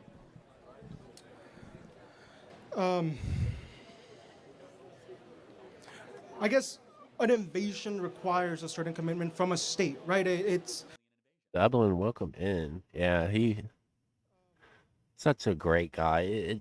It's a shame that that guy wanted to pretend to be God and choose to take away somebody's life, which it's not right to do at all. You're not God. You don't have that type of power to do that to someone that has 2 little daughters. In my opinion, I think that dude should have the death sentence. He shouldn't be in prison for life. It shouldn't be like that, because he's going to be living off of our tax dollars. Just send him to death right away, just to end it. a big difference between an invasion and an immigration wave is whether there's a state operating. Or a force. The cartels, man. The cartels operate like a state. The cartels are the reason that a lot of these people are able to make it up to the border. They pay money to the cartels. The cartels are using drones. They're using speedboats. They're using helicopters. The cartels act like a government. In fact, the cartels run the Mexican government. The Sinaloa drug cartel is more powerful than the Mexican Mexican government. I would agree with labeling these terrorist organizations. I think they have the funding, they operate, they have such. But these people who are happy that Charlie is dead, they don't even care that the 2 little girls that he has have to grow up now without a father. They don't even get to see their father no more. Their life is those 2 little girls' lives are changed now because of that one ignorant person that wanted to do that. There's a key distinction between a government entity and a terrorist organization. Hold on a second. We declared war on Al Qaeda. Yeah. What government was Al Qaeda? We can declare war on terrorist organizations. No, I know. That's what I'm saying. So, if we signed the Alien Enemies Act against Al Qaeda, it would have been perfectly fair and appropriate, obviously. And Al Qaeda is not a government. What I'm saying, though, is that the cartels, the MS-13 and Tren de Aragua, they are being supported by governments. They're harbored in governments. The Alien Enemies Act, of course, applies to them. These are enemies here on the mainland of America doing harm. And Kilmar Abrego Garcia is a member of MS-13, He was a wife beater, a child abuser, here illegally. He had a deportation notice on his head, and now he's back in his country of El Salvador, and we should be happy that he's home. So, I can grant you that he might be all these things. It does not mean that he doesn't get a day in court. But as a non-U.S. citizen, though, the Alien Enemies Act allow us to expeditiously remove him. It's just the way it works. I mean, No, you're right. But and now that's not the case. We can The Supreme argue Court's whether that was a correct invocation, right? but where that's our irrelevant. The disagreement Supreme is. Court has now said no more, so there will be no more. But in that specific case, nothing was done illegally. The only argument you might have is that the judge says you could deport him anywhere except El Salvador. So we probably should have just like deported him to, I don't know, the Congo, and everyone would have been happier. Hilariously, they said, oh, he's in a foreign jail. No, he's not in a foreign jail. He's an El Salvadorian in his own country. He's not an American. If he would have went to Gitmo, that would have been a foreign jail. Yeah. Okay. And then, let's see. Thank I you. think that's it for me. Yeah. Thank you very much. Could I ask you for a red hat? Yes, signed? absolutely. Thank you. Yeah. Thanks. Great question.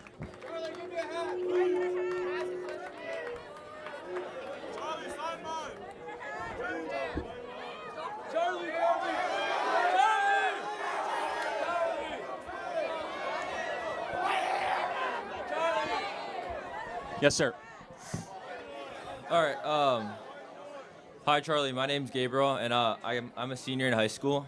And I want to tell you this. I don't know much about this topic, so I'm here more to learn, but I also want to provide a point of view. So I wanted to speak about Trump's tariff policy. So since January 2025, Trump has had one of the worst presidential terms concerning the economy. And there are statistics to back this up. S&P has dropped 8%, Dow Jones has dropped 7%, the Russell has dropped 12%. The way I understand it, tariffs are a tax that are passed on to consumers. They impede upon the world free trade and increase the cost of imported goods.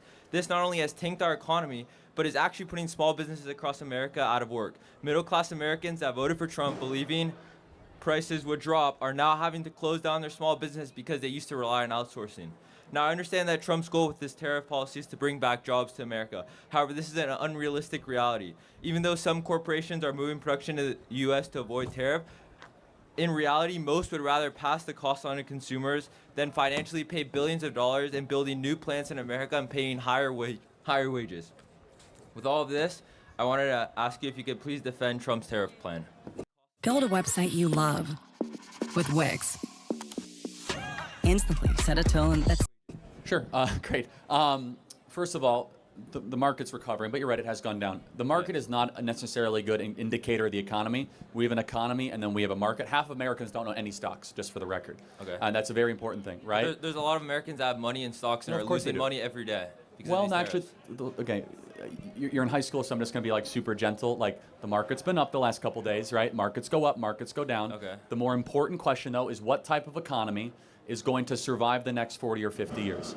When we do not make our own vitamin C, we don't make our own antibiotics, we don't make our own drone parts, and it's all made in China, we should try to re-domicile it. It's tempting to blame this all on tariffs, but there's actually no tariffs that are in place right now. You know that, right? There's still a 10% baseline tariff, and even though there's a 90-day pause, they're going to come back. That's the reality. You know that better than I do, right? Yeah. Well, I know that. That's a fact. Oh, yeah, sure. Okay. There's a 90-day pause on Okay, tariffs. so again, I'm trying to be super, like, you're in high school, it's fine. You know Trump's talking to South Korea and Japan and Vietnam. Okay. We're going to get massive deals with India, and we're going to fix the trade imbalances. And here's the core of it. Can we at least agree that Trump ran on the idea of tariffs? He did. And people voted for it? Yes. Should elected leaders do what people vote for them to do? Yes, but I agree that he's doing what he said he would do. What I'm asking you is, how can you defend what he's doing? Because what would you say to the middle class American that has a small business that now has to shut down their business because they used to outsource to China and now they can't pay due to the high tariffs? That's my question. They were outsourcing to China? Well, even though some small businesses don't outsource, they get a lot of their production from big companies that do make their products foreign. And so now those prices are being jacked up and small businesses are running out of customers because they're having to pass the cost on to the I see consumer. no evidence of that happening, and I believe, first of all... what is the definition of a tariff? Well, the tariff is a duty on an imported... All right, I had to take a call. ...product. How do you avoid a tariff? You move to the U.S. Yeah, exactly. So wait, hold on a second. Are most companies moving to the U.S.? Actually, yes. You know there's over $6 trillion in investments announced in the last 2 weeks in the United States of America? Yeah. $6 trillion. But what happens in the U.S.? You get higher wages. Where does that cost go? businesses aren't going to just pay that cost. They No, pass they are. that cost on to the Toyota, consumers. Honda, Stellantis, NVIDIA did a $500 billion investment. Yeah, Oracle, NVIDIA is down data like centers. 20% in the last 3 months. Right, again, so I'm going to try to be very gentle with this. Stock prices are not always a reflection of reality. That is an inflection of investors' skittishness, right? So if NVIDIA is down 20%, they might have been hyperinflated a couple months ago. Yeah. Let me just kind of close with this. Do we both agree we should make more stuff in America? I agree in certain cases, yes. Okay. I mean, yeah, I think with critical manufacturing, critical industry, we have massive trade imbalances with these countries. The president is going to actually say you have to buy more of our product, buy more of our liquefied natural gas. And I believe coupled with that small business that you talked about, they're about to receive the largest tax cut in American history.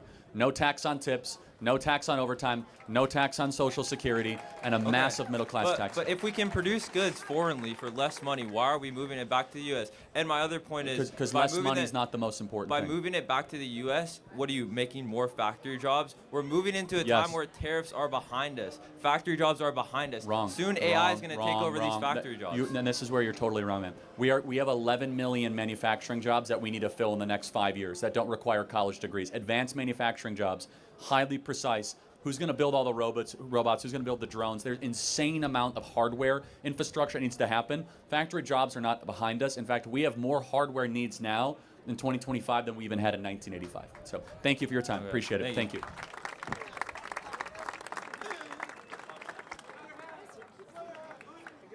Hello. My name is Joe, and I don't know that much about you. I'm gonna be honest, but you're like this conservative like Trump supporter, dude. Okay. And you'd consider yourself a Christian? How do you consider yourself like a serious Christian if you support Trump after he raped Jean Carroll?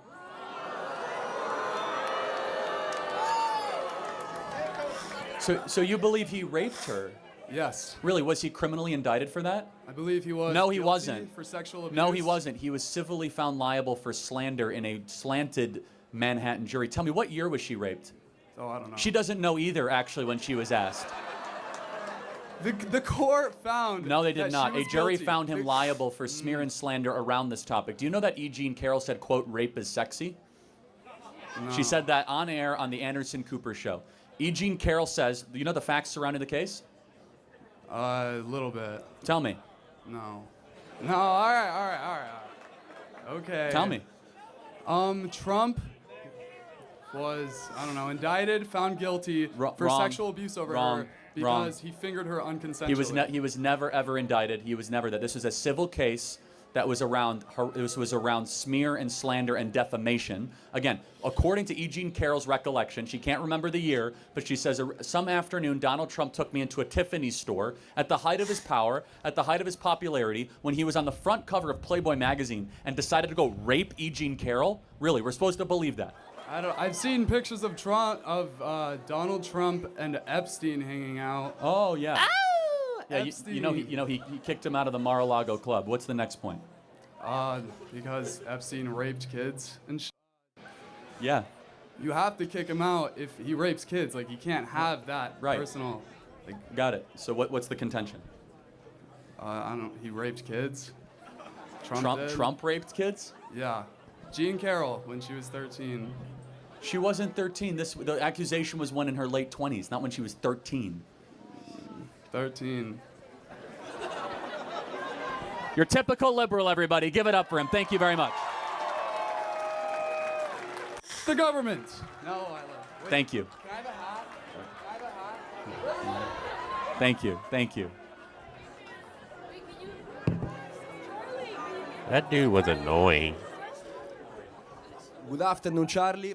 Thank you. Yeah. Okay. Thank you for letting me speak. I'm studying abroad from Italy for this semester. Sorry? Yeah, from Roma. I've seen your videos online and I really respect what you are doing here. I have a question because in Europe we are facing the same problem with illegal immigration. And what are your stance on illegal families who came here many years ago and now are working and paying taxes in your country? Every person who has come here illegally must be returned to their country of origin. and I completely agree with you. I'm here to say something. I really like the speech that J.D. Vance did in Munich after the terrorist attack. Do we like J.D. Vance, everybody? Isn't J.D. great? Well, I'm not American, but I like him too. If I were American, I would have voted for him. However, in Europe, we are having a big problem with illegal immigration. People are coming, they don't respect our laws, they're raping women, stabbing. It's dangerous to go around. So I don't understand when people come here to talk to you, liberals and Democrats, saying that they want to welcome them, because you don't know who is entering in your country. Amen. And I'll tell you, we need more legal immigrants like you in this country. I'll tell you what. And it makes me upset. Ours, vocal man. What do you mean, yes, he was? If I may ask. Said that for me it's difficult. I'm respecting the law. I'm here. If I have to be here legally, I'm gonna go back to Italy because I cannot work, and it makes me upset seeing someone that comes here illegally and does whatever he wants. That's it. God bless you. You want a hat? If I can have a white one, because I already have a white one. All right. red. Make Italy great again. Okay. Very good. I wish. Can I? Oh yeah. He was trying to act all funny and act like he was high and stuff. It was just annoying and cringe. Like none of that was funny.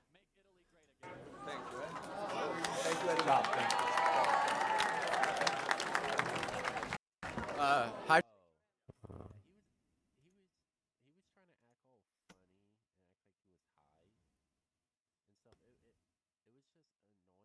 And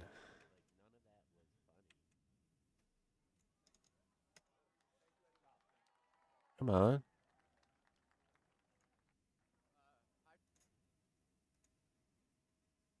I don't want to go any lower than 720. All right, 113. So let's refresh. He wants. That's it. God bless you. You want a hat?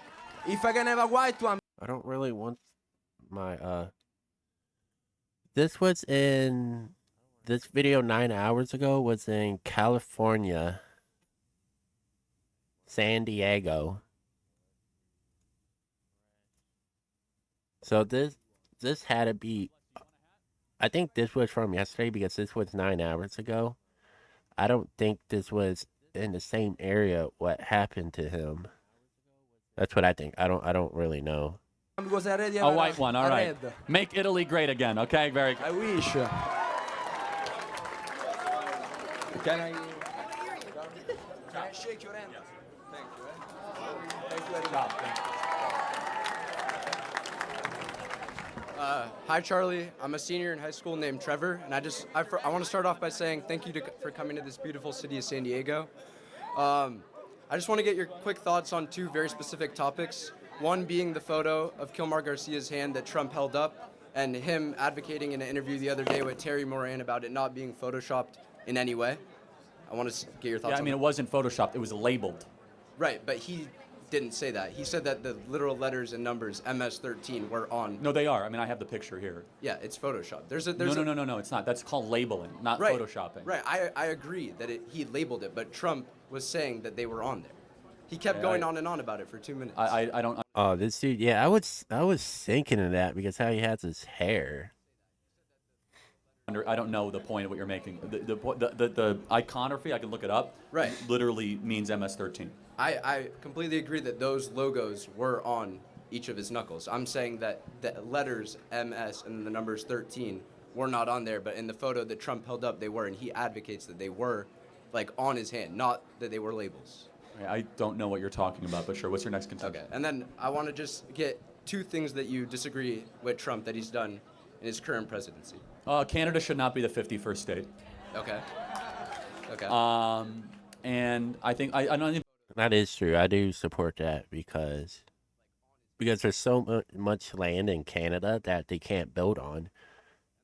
It'd just be a waste. There is one state in Canada, I don't remember what state it is. They do want to become the 51st state of America. But not in a disagreement. They have a crazy amount of oil. And I think we should have caution to try to go to war with Iran. Okay. We should be very careful about bombing the Houthis and getting closer to a war with Iran. That's all I have. Thank you. Thank you very much. Yeah, Appreciate it. Thank you. You want? Yeah. Thanks. Yes. Who's up? All right, here How we are we go. doing, Mr. Kirk? Yeah, hi. This is, I'm not gonna sit here and act like I'm gonna be like a debate king here. You have 10 years of experience on me, and I had a quick question though about on abortion, if that's okay with you. Right? So I think when we talk about abortion, I think we really get into this. I'll be right back. I gotta use the bathroom bad.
Oh my god. Need allies.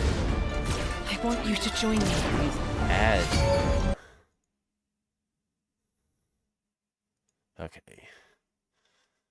Human beings, Human beings have a soul and animals do not. Have a soul. So levels. So this is my point, No, guys. soul is not just is a consciousness. conscious experience. it's not. You are Let me prove it to engaging you. in. Wrong. This is dishonest. This is dishonest, though. Let me prove it 'Cause to a you. level When of someone is consciousness- quote unquote brain dead, do you know that they still respond if someone stabs them, their norepinephrine goes up? Do you know that a woman still menstruates if she's brain dead? So consciousness is not human work. There's something else going on beyond consciousness that exists in a being that is the soul. Okay, so now we're getting into a conversation of what the difference between the soul and a consciousness is. And I No, don't really they're think- totally different. The soul is the something beyond consciousness is your narration to yourself, Okay. your ability to reason. There's something above reason. All of us know what that is when it kicks in. You ever hear the expression, words can't describe, I am speechless? You know why? Speech is reason. When you see Okay. a sunset that takes your breath away, when you see a newborn life that is born, you don't even have the Right, words to right, express it right. because it transcends your I reason. agree with that. That is your soul. So I mean that's a good point. Like when we give, what you just labeled there is like when a child is given born, when they're born, we give such moral significance to that, not the fact that like they got infertilized by an egg. I don't want to celebrate.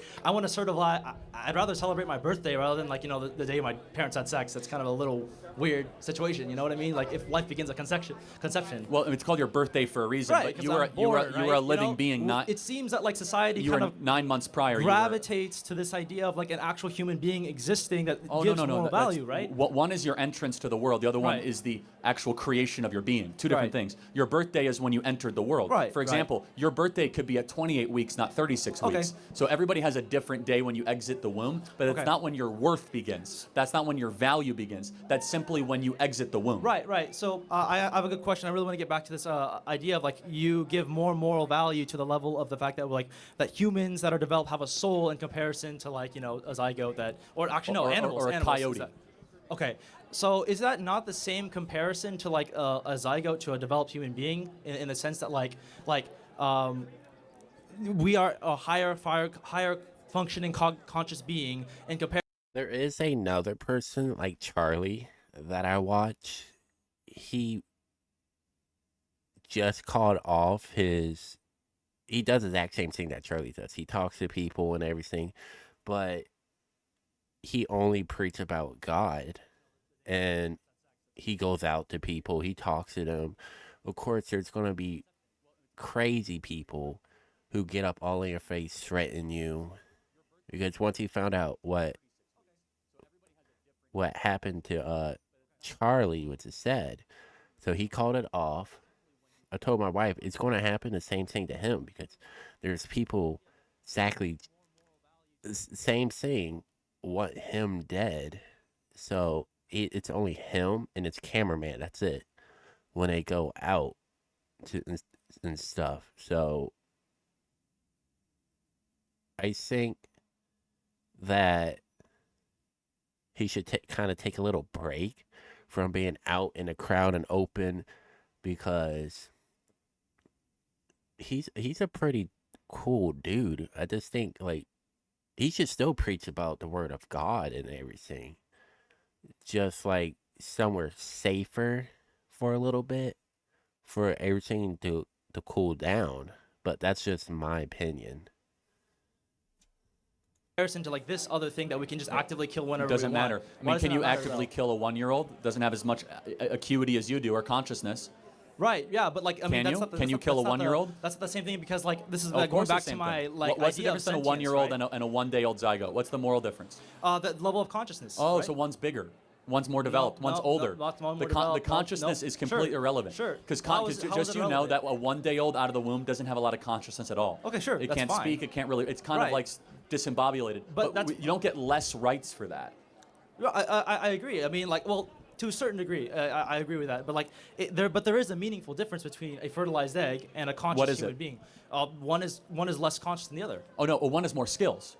But like, what's the innate moral difference? And prove it to me. Because it seems like we do restrict rights, and we do actually change rights based on development and consciousness. No, and about cognitive life. experience, So right? like a 4-year-old. Right. What is the innate moral difference of a 4-year-old and a zygote? One is more conscious.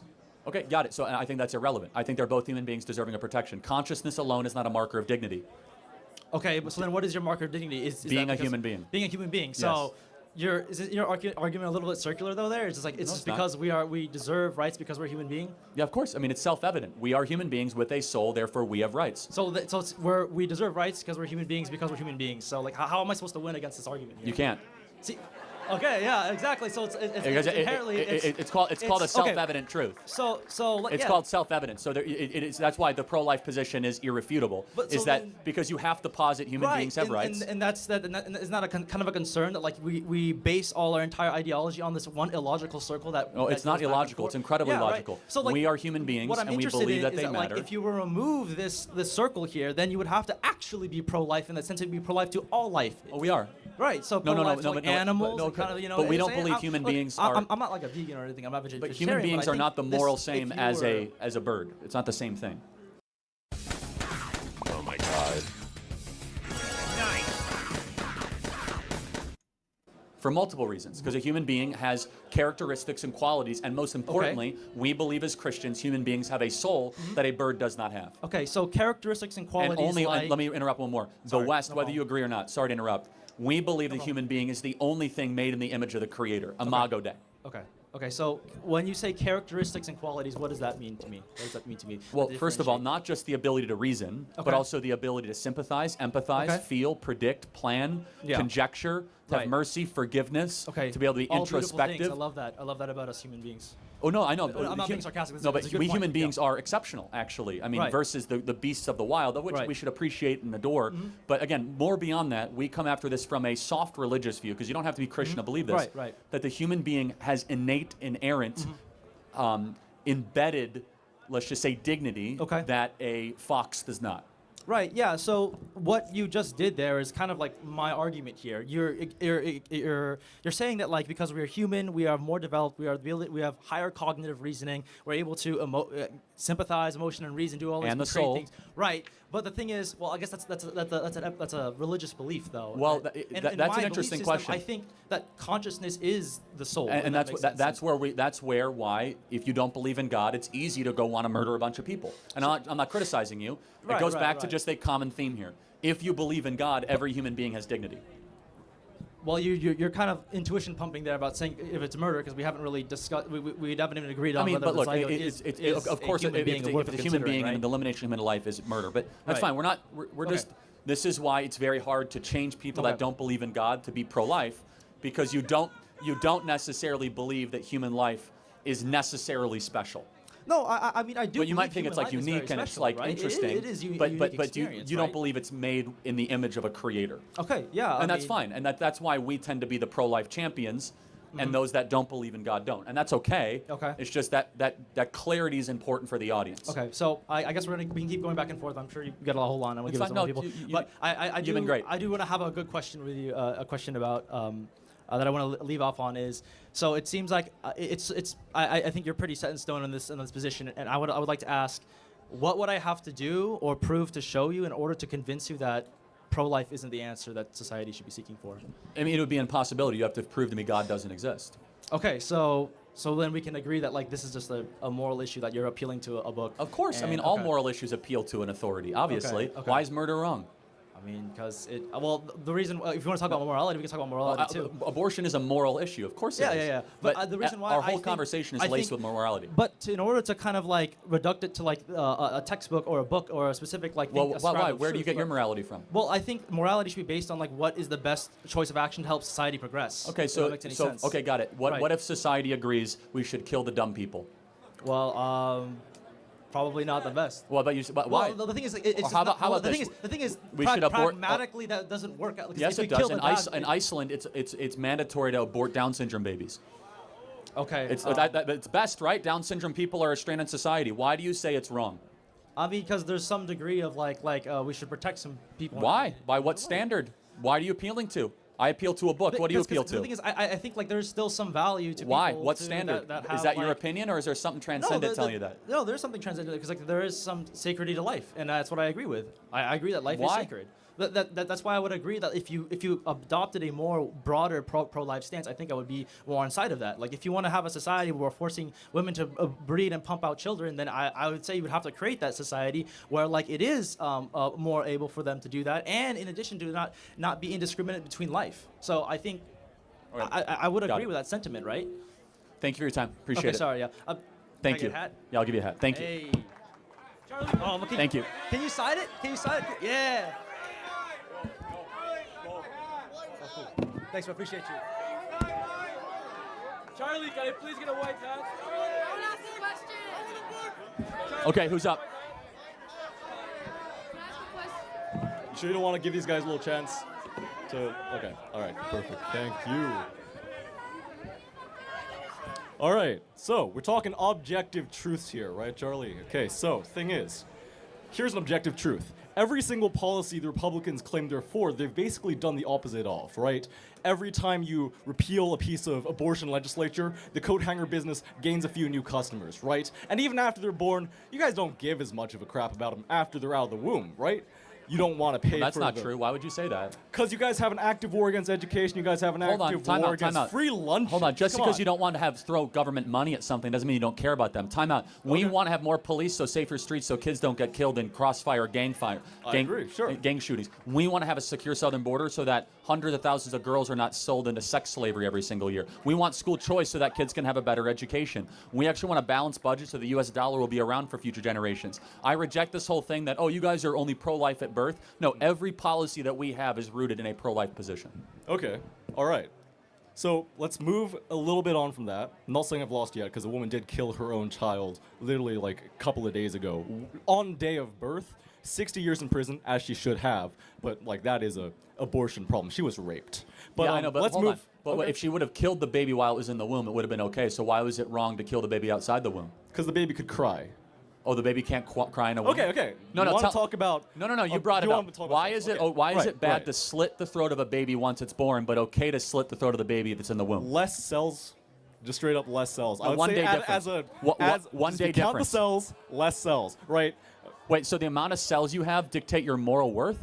I have more. I do not want to get into this moral thing. No, you already did. Okay, Hold then on. we will. I Then have we will. more. Would you go into a crowd of black people and say the N-word? Would you? If there's no moral covenant against that, would you go? If I gave you $500 right now, would you? Would you? No. Would you say it? No. What's stopping you? That was the dumbest question ever. Would you go into a crowd full of black people and say the N-word? Come on. I mean, what's stopping honest- you? What line in the Bible is going to stop you going up to a group of guys and go, hey, fellas, mind if I say a word? Mind Will if you I say speak it? my piece? Will No. you say the word? Because I have a Oh. different set of morals. I say by what that's just wrong. By what moral is that wrong? By morals of around, find out. I'm going to get my ass jumped. I will get the shit out of me. This is Oh. presumptuous. I don't know about you, but any kind of argument that there's an objective morality Of course that doesn't there is. depend. Was Hitler objectively evil? Yeah. Okay, so we agree. Amount of cells, gone. Biomass, that's kind of. So wait, so does someone who is older have more moral rights than a 4-year-old because they have more cells? Depends on the person. Okay. Listen, might makes right? I got more inches on that guy. I could probably jump him. I mean, like, if... Listen, not to start a fight. I have no offense. I didn't even point at a person. What, did I point at you? I'm sorry if I did. I'd lose against him. If I was pointing at him, I would lose. But, okay. Here's what I actually want to talk about, okay? We've gone a little sidetracked. That was my preamble. Hey, listen. All right? I want to talk to you about DEI, right? Because I have a feeling that I'm a white man, right? You are? I would say I am, right? I would say I'm a white guy. I may be entirely Chinese, but what even is a white guy, right? Throughout history, right? Irish people and Polish people were not considered white people. Then you're going to say in 17 blah, blah, blah, blah, blah, they technically were counted. Right now, you look at the books, Arabic people are called What's the white question? people. We got a long line. Do you disagree with the fact that I'm white? I mean, look, I don't know what you are. You don't look very white to me, but I mean, like, not You that- don't look very white to me either. I No, mean, I'm like the whitest I'm person a you'll ever phrenologist, meet, right? actually. I'm a phrenologist. I'm pale. Oh yeah. When Peter said the N-word, and he started to get chased down the street by a whole bunch of black people, that was crazy. I feel like this dude is dumb, or he's trying to be a troll. It's one of them two. Better than you are. Look at me. Okay, great. Look at me, okay? So, I don't think there's a physical objective quality that defines being a white guy, I think, right? Because if you look at the book, it's not a country of origin. There's no country of origin for white people. It's like saying Asian people are one race. Caucasian is the better term, but well, I would prefer I'm not to talking talk about white race all the people. time, but yeah. Well, all right. Then what's the problem with, like, let's say a Mexican? There's no problem There's with no problem with Mexicans? Then what was your beef against Kilmar Abrego Garcia? He was in court for different reasons. And then What's my beef with a wife-beating, child-abusing gang member here illegally? I don't know, the fact that he's a wife-beating, child-abusing gang member here illegally, that's my beef with him. Okay. And he's from El Salvador, not Mexico. Racist, get that right? Oh, my bad. Who's doing it now, dude? Hey, wait All a right, second. thank you very much. Hold Next, on. thank you. All right, one last thing. Anyone want this hat? Take that get off my campus. No, I'll be here for another hour and a half.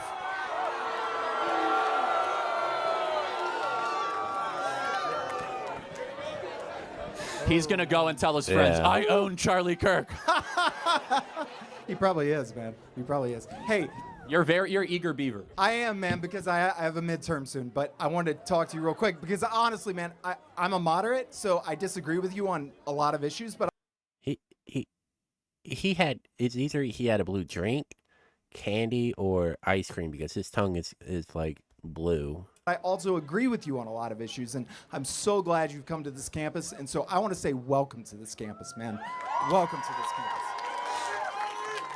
Thank you for educating everybody. But one thing that we don't talk about often, especially as Republicans, and again, I'm a moderate. Sometimes this past election I was Republican, but we don't talk about social mobility a lot. We don't talk about like the debt to GDP ratio. Trump, his tax cuts and jobs plan, man, it's really like it's not decreasing our deficit at all. And we're at the highest rates we've ever been at since World War II. We're literally going to surpass, 100% debt to GDP ratio. And there's no plan, at least under the Obama plan, we were going to raise like $650 billion over the next 10 years, which I know isn't enough. But I mean, come on, we've got to do something about that. And like, what's the deal with that? We need more spending cuts. I mean, we don't know yet what the plan is going to look like, but I hope we have spending cuts across the board. I mean, I agree with you. We need to balance our budget. It's a major threat to our country. Well, the big thing is too, man. I mean, I'm an older student, right?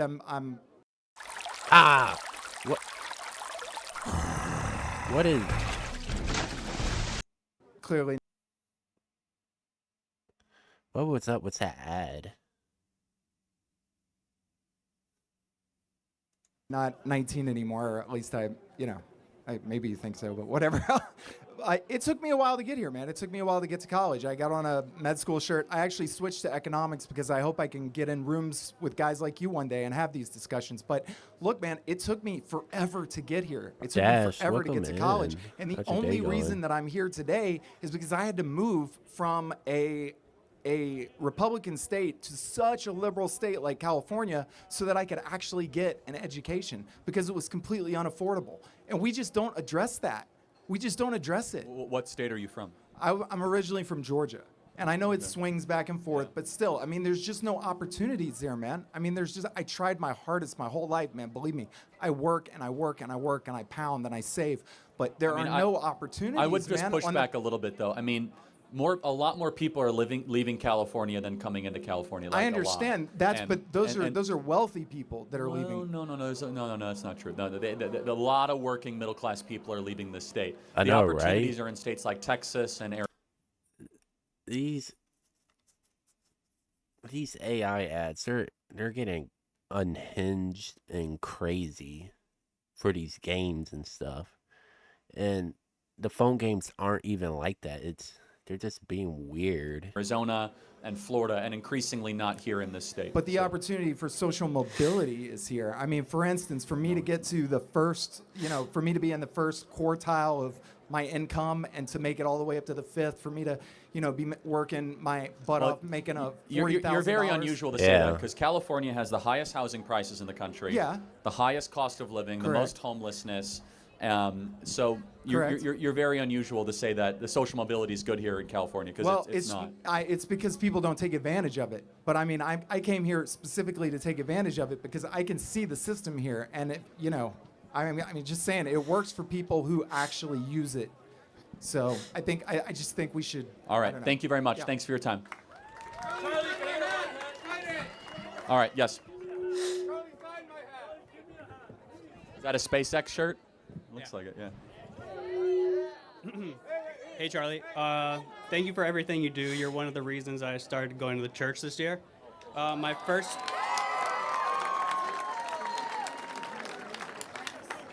Yeah, we're depending on AI way too much. I cannot stand AI. I got mad beef against it. I don't think we should be using it for certain things a lot. My first question is, with the population crisis going on, how can abortion not be justified when the baby will not be able to reproduce, such as a baby with Down syndrome? Defend your abortion stance if the result will be less humans in the following generation. I gotta get some water.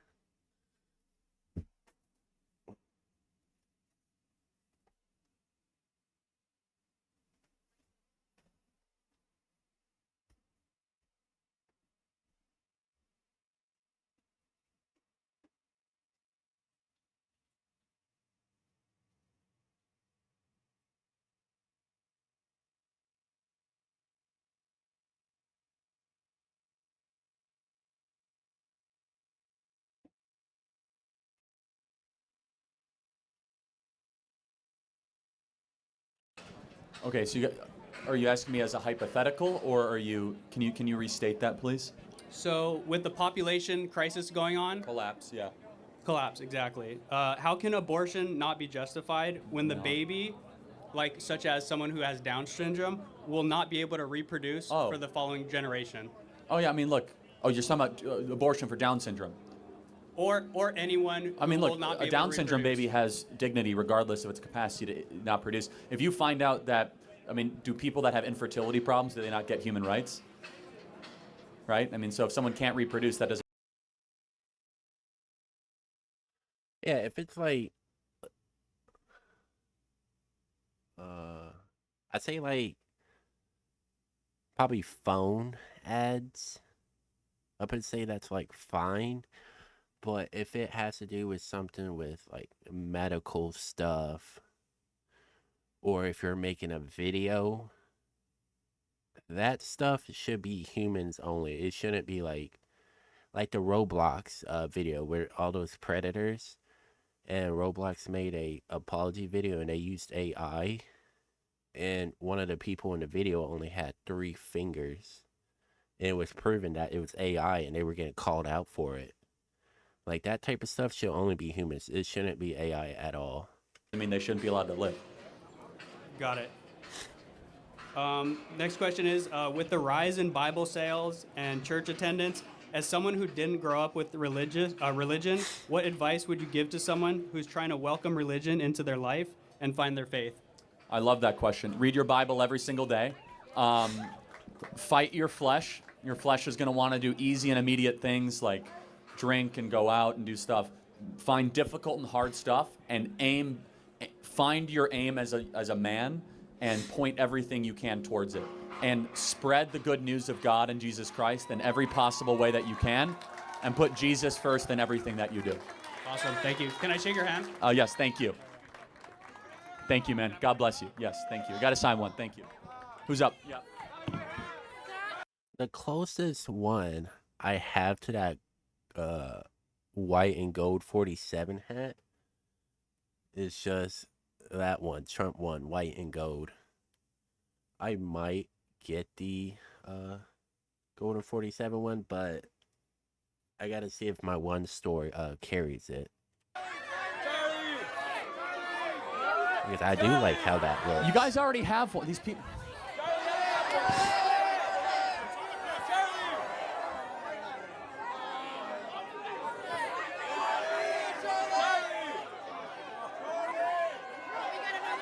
All right, here we go. Yes. I don't.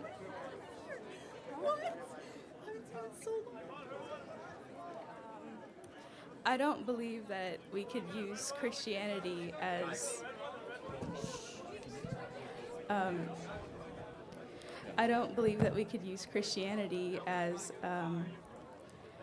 a good moral basis for certain laws, considering that historically speaking, Christianity has committed many atrocities. I mean, the Christian Crusades killed many people, and they destroyed a lot of our written texts that didn't agree with Christian points, like, for example, the works of Sappho.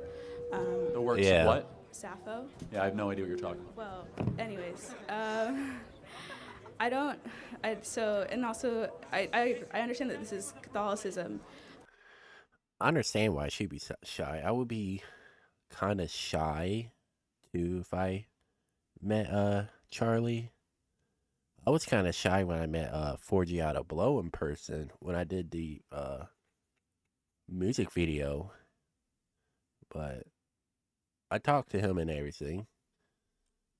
But also the schools in Canada that abused many Native American people. I just don't see how we could argue that Christianity is the great moral authority that you're saying it is. Well, you can't blame Christianity because there's different types of Christians. There's white ring Christians who promote the violence and everything. Then there's normal Christians who actually want peace. Then there's light Christians. I'm in the middle. I want peace and everything. I'm not supporting violence or any of that stuff.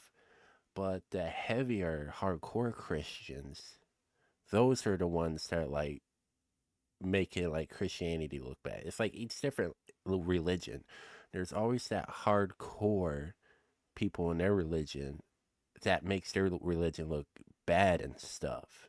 It's not just one religion that's doing it. For making these laws when arguably they've done a lot of horrible things. And I was on the news too.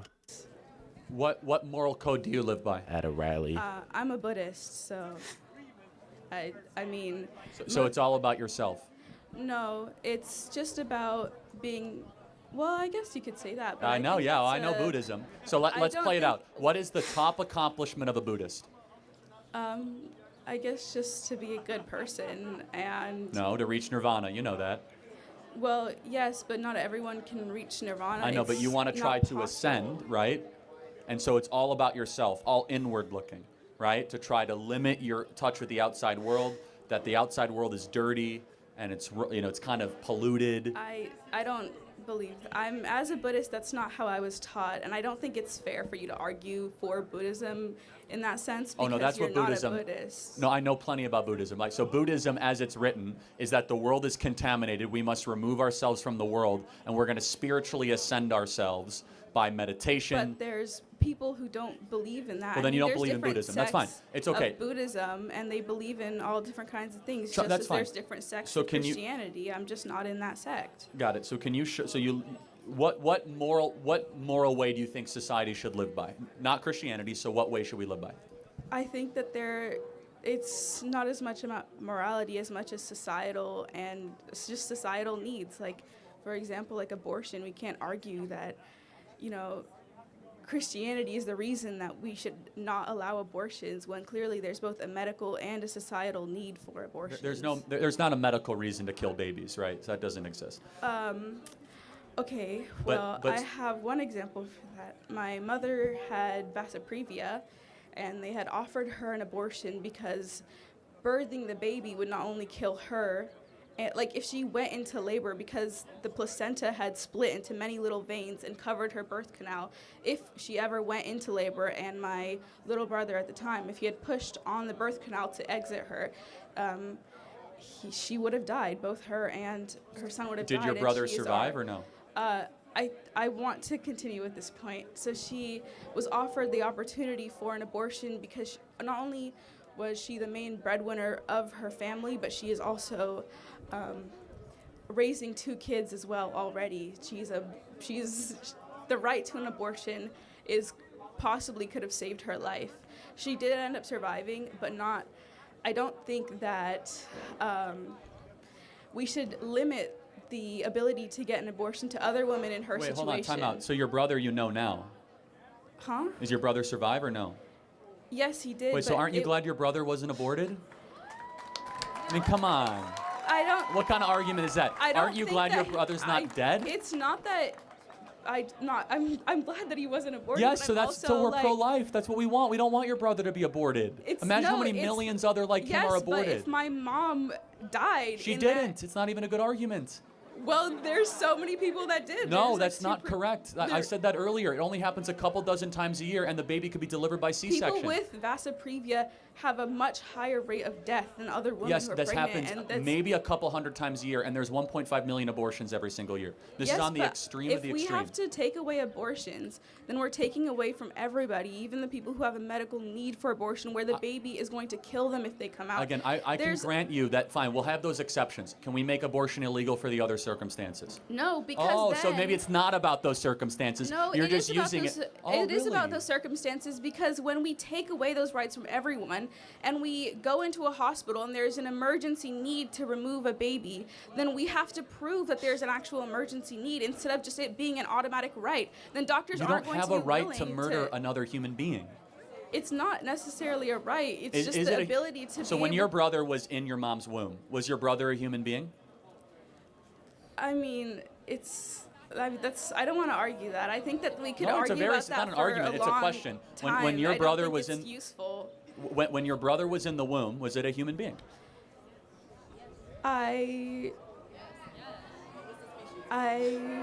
I believe that on my moral compass, I believe that he was, but I don't think that my moral compass should dictate the medical needs Got it. and the So what societal moral needs compass? of others. Fine. What moral compass should we use to write laws then? Not necessarily a single one. I think that everyone's moral compass is different, and which that one we should wins? be able to. Which one should say? Let's, for the example, one that supports women the most, the one that by allows what women to standard get though? medical. Why is that? Why is that good? I mean, by what book do you reference? By some moral standard you're appealing to. What is it? Sorry, what? No, yeah. By what moral standard do you say that we should have health care for women? Why? What? At some point, you're basing this on something. What is it? I think that it's not even a moral standard. It's in It the is. Oh. Constitution. Women should have equal rights, and that includes the right to. You do not have a right to choice. murder another because life is the first right. We've been through that. But I'm saying, but at some point, you say you don't want Christianity to have the moral source. So I ask you, by what moral code should we live by? Well, I don't think there's a defining moral code that we should live by. We all Of course have there is. different- Should we help the sick? Well, yes, Should we help but Bless you guys. God bless you guys. Stay inside. Stay safe. Spend time with your family. I'm an idiot for trying to work right now. Oh, it's all good. It's just this world is just completely evil now. It's just we all just gotta stay safe, careful, know what we're doing. That's why I just been. I still go out, but I just watch my back because you never know. It could be someone who's mentally unstable that's come at you for no reason. Like that Ukrainian woman when she was on a train. She was stabbed 14 times for no reason. On the video, you can hear the guy say, "I got that B word." And she just died there. The last thing she did was you could see that she cried. It's completely sad. And like that one little 1-year-old baby, this lady beat the baby till it's black and blue. And guess what happened to her? She got out. This world is unfair and stuff, but we just gotta stay strong and fight the evilness.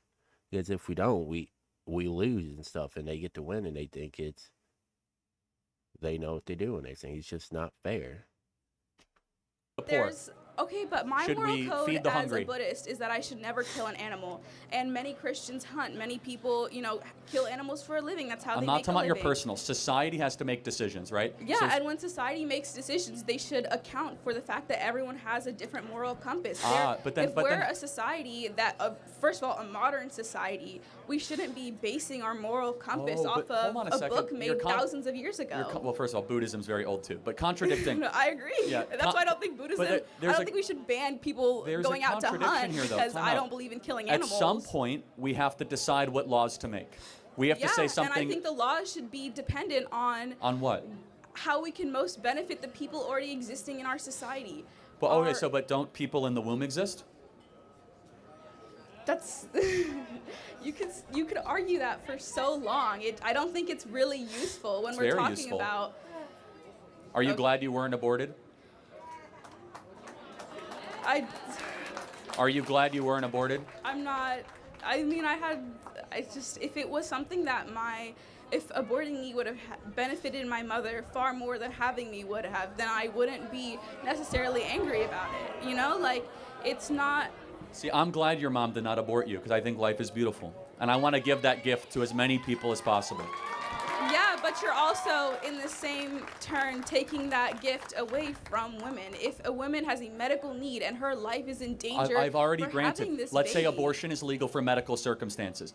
1.4 million. But then when we get rid of abortion for those exceptions, right, we need to think about how it is applied in the actual. Abortion is the #1 form of birth control in the country right now. Over 1.4 million abortions every single year for non-rape, non-incest, non-life of the mother. It's really the =1 form of birth control in this country. Well, that I we know highly of. doubt Actually, that. if you I'm think sorry, about it, if you that's think crazy. about the day after pill. That's crazy. Right? If you think about the People day are spending after pill. $50 for a abortion instead of the pull-out method, getting a condom. You really think? I'm Hold on. sorry, in your twisted worldview, you really Hold think on, let's the think about #1 it. form Plan of birth B. control is abortion? Plan B. I'm sorry, that's crazy. No, Plan B, right? Abortifacients, at-home abortions, chemical abortions, surgical abortions. All those can be defined as abortifacients. Yes, you might be right. Okay, you might say condoms are more than that. But abortion has become a form of birth control. Can you agree with that? I mean, anything that. Well, all of it, obviously, anything can be considered birth control. I mean, me deciding to not have sex is birth control. I mean, And that's what more people should do. What? Yeah. I don't know, because I don't think that that's necessarily something that we can police. Like, what, you're going to go into people's I'm bedrooms not and, policing, but I'm saying, though, if you're going to decide to have sex, don't kill the baby after you have sex. Pretty Well, simple. I don't Because you think made a that- decision to get pregnant. I don't think that that's necessarily a good argument. I mean, there's more nuance to that. There's no nuance to it. A human life exists. I can't murder someone in the crowd. Why? Because murder is wrong. You can't murder someone in a womb. Why? Because murder is wrong. Thank you for your time.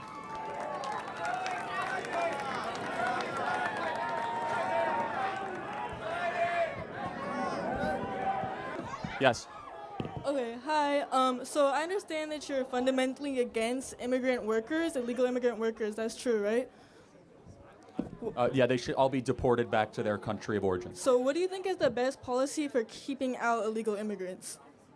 Well, we already know. First of all, do you know that border crossings have gone down 99.99%? Thank you, President Trump, for securing the southern border. So we Well, that's going to be the end of my stream. My thoughts and prayers go out to Charlie Kirk's family. We will miss you, brother. I understand it's going to be hard for them. Losing a good father and a friend. But hope everyone stays safe, and I'll see y'all next time.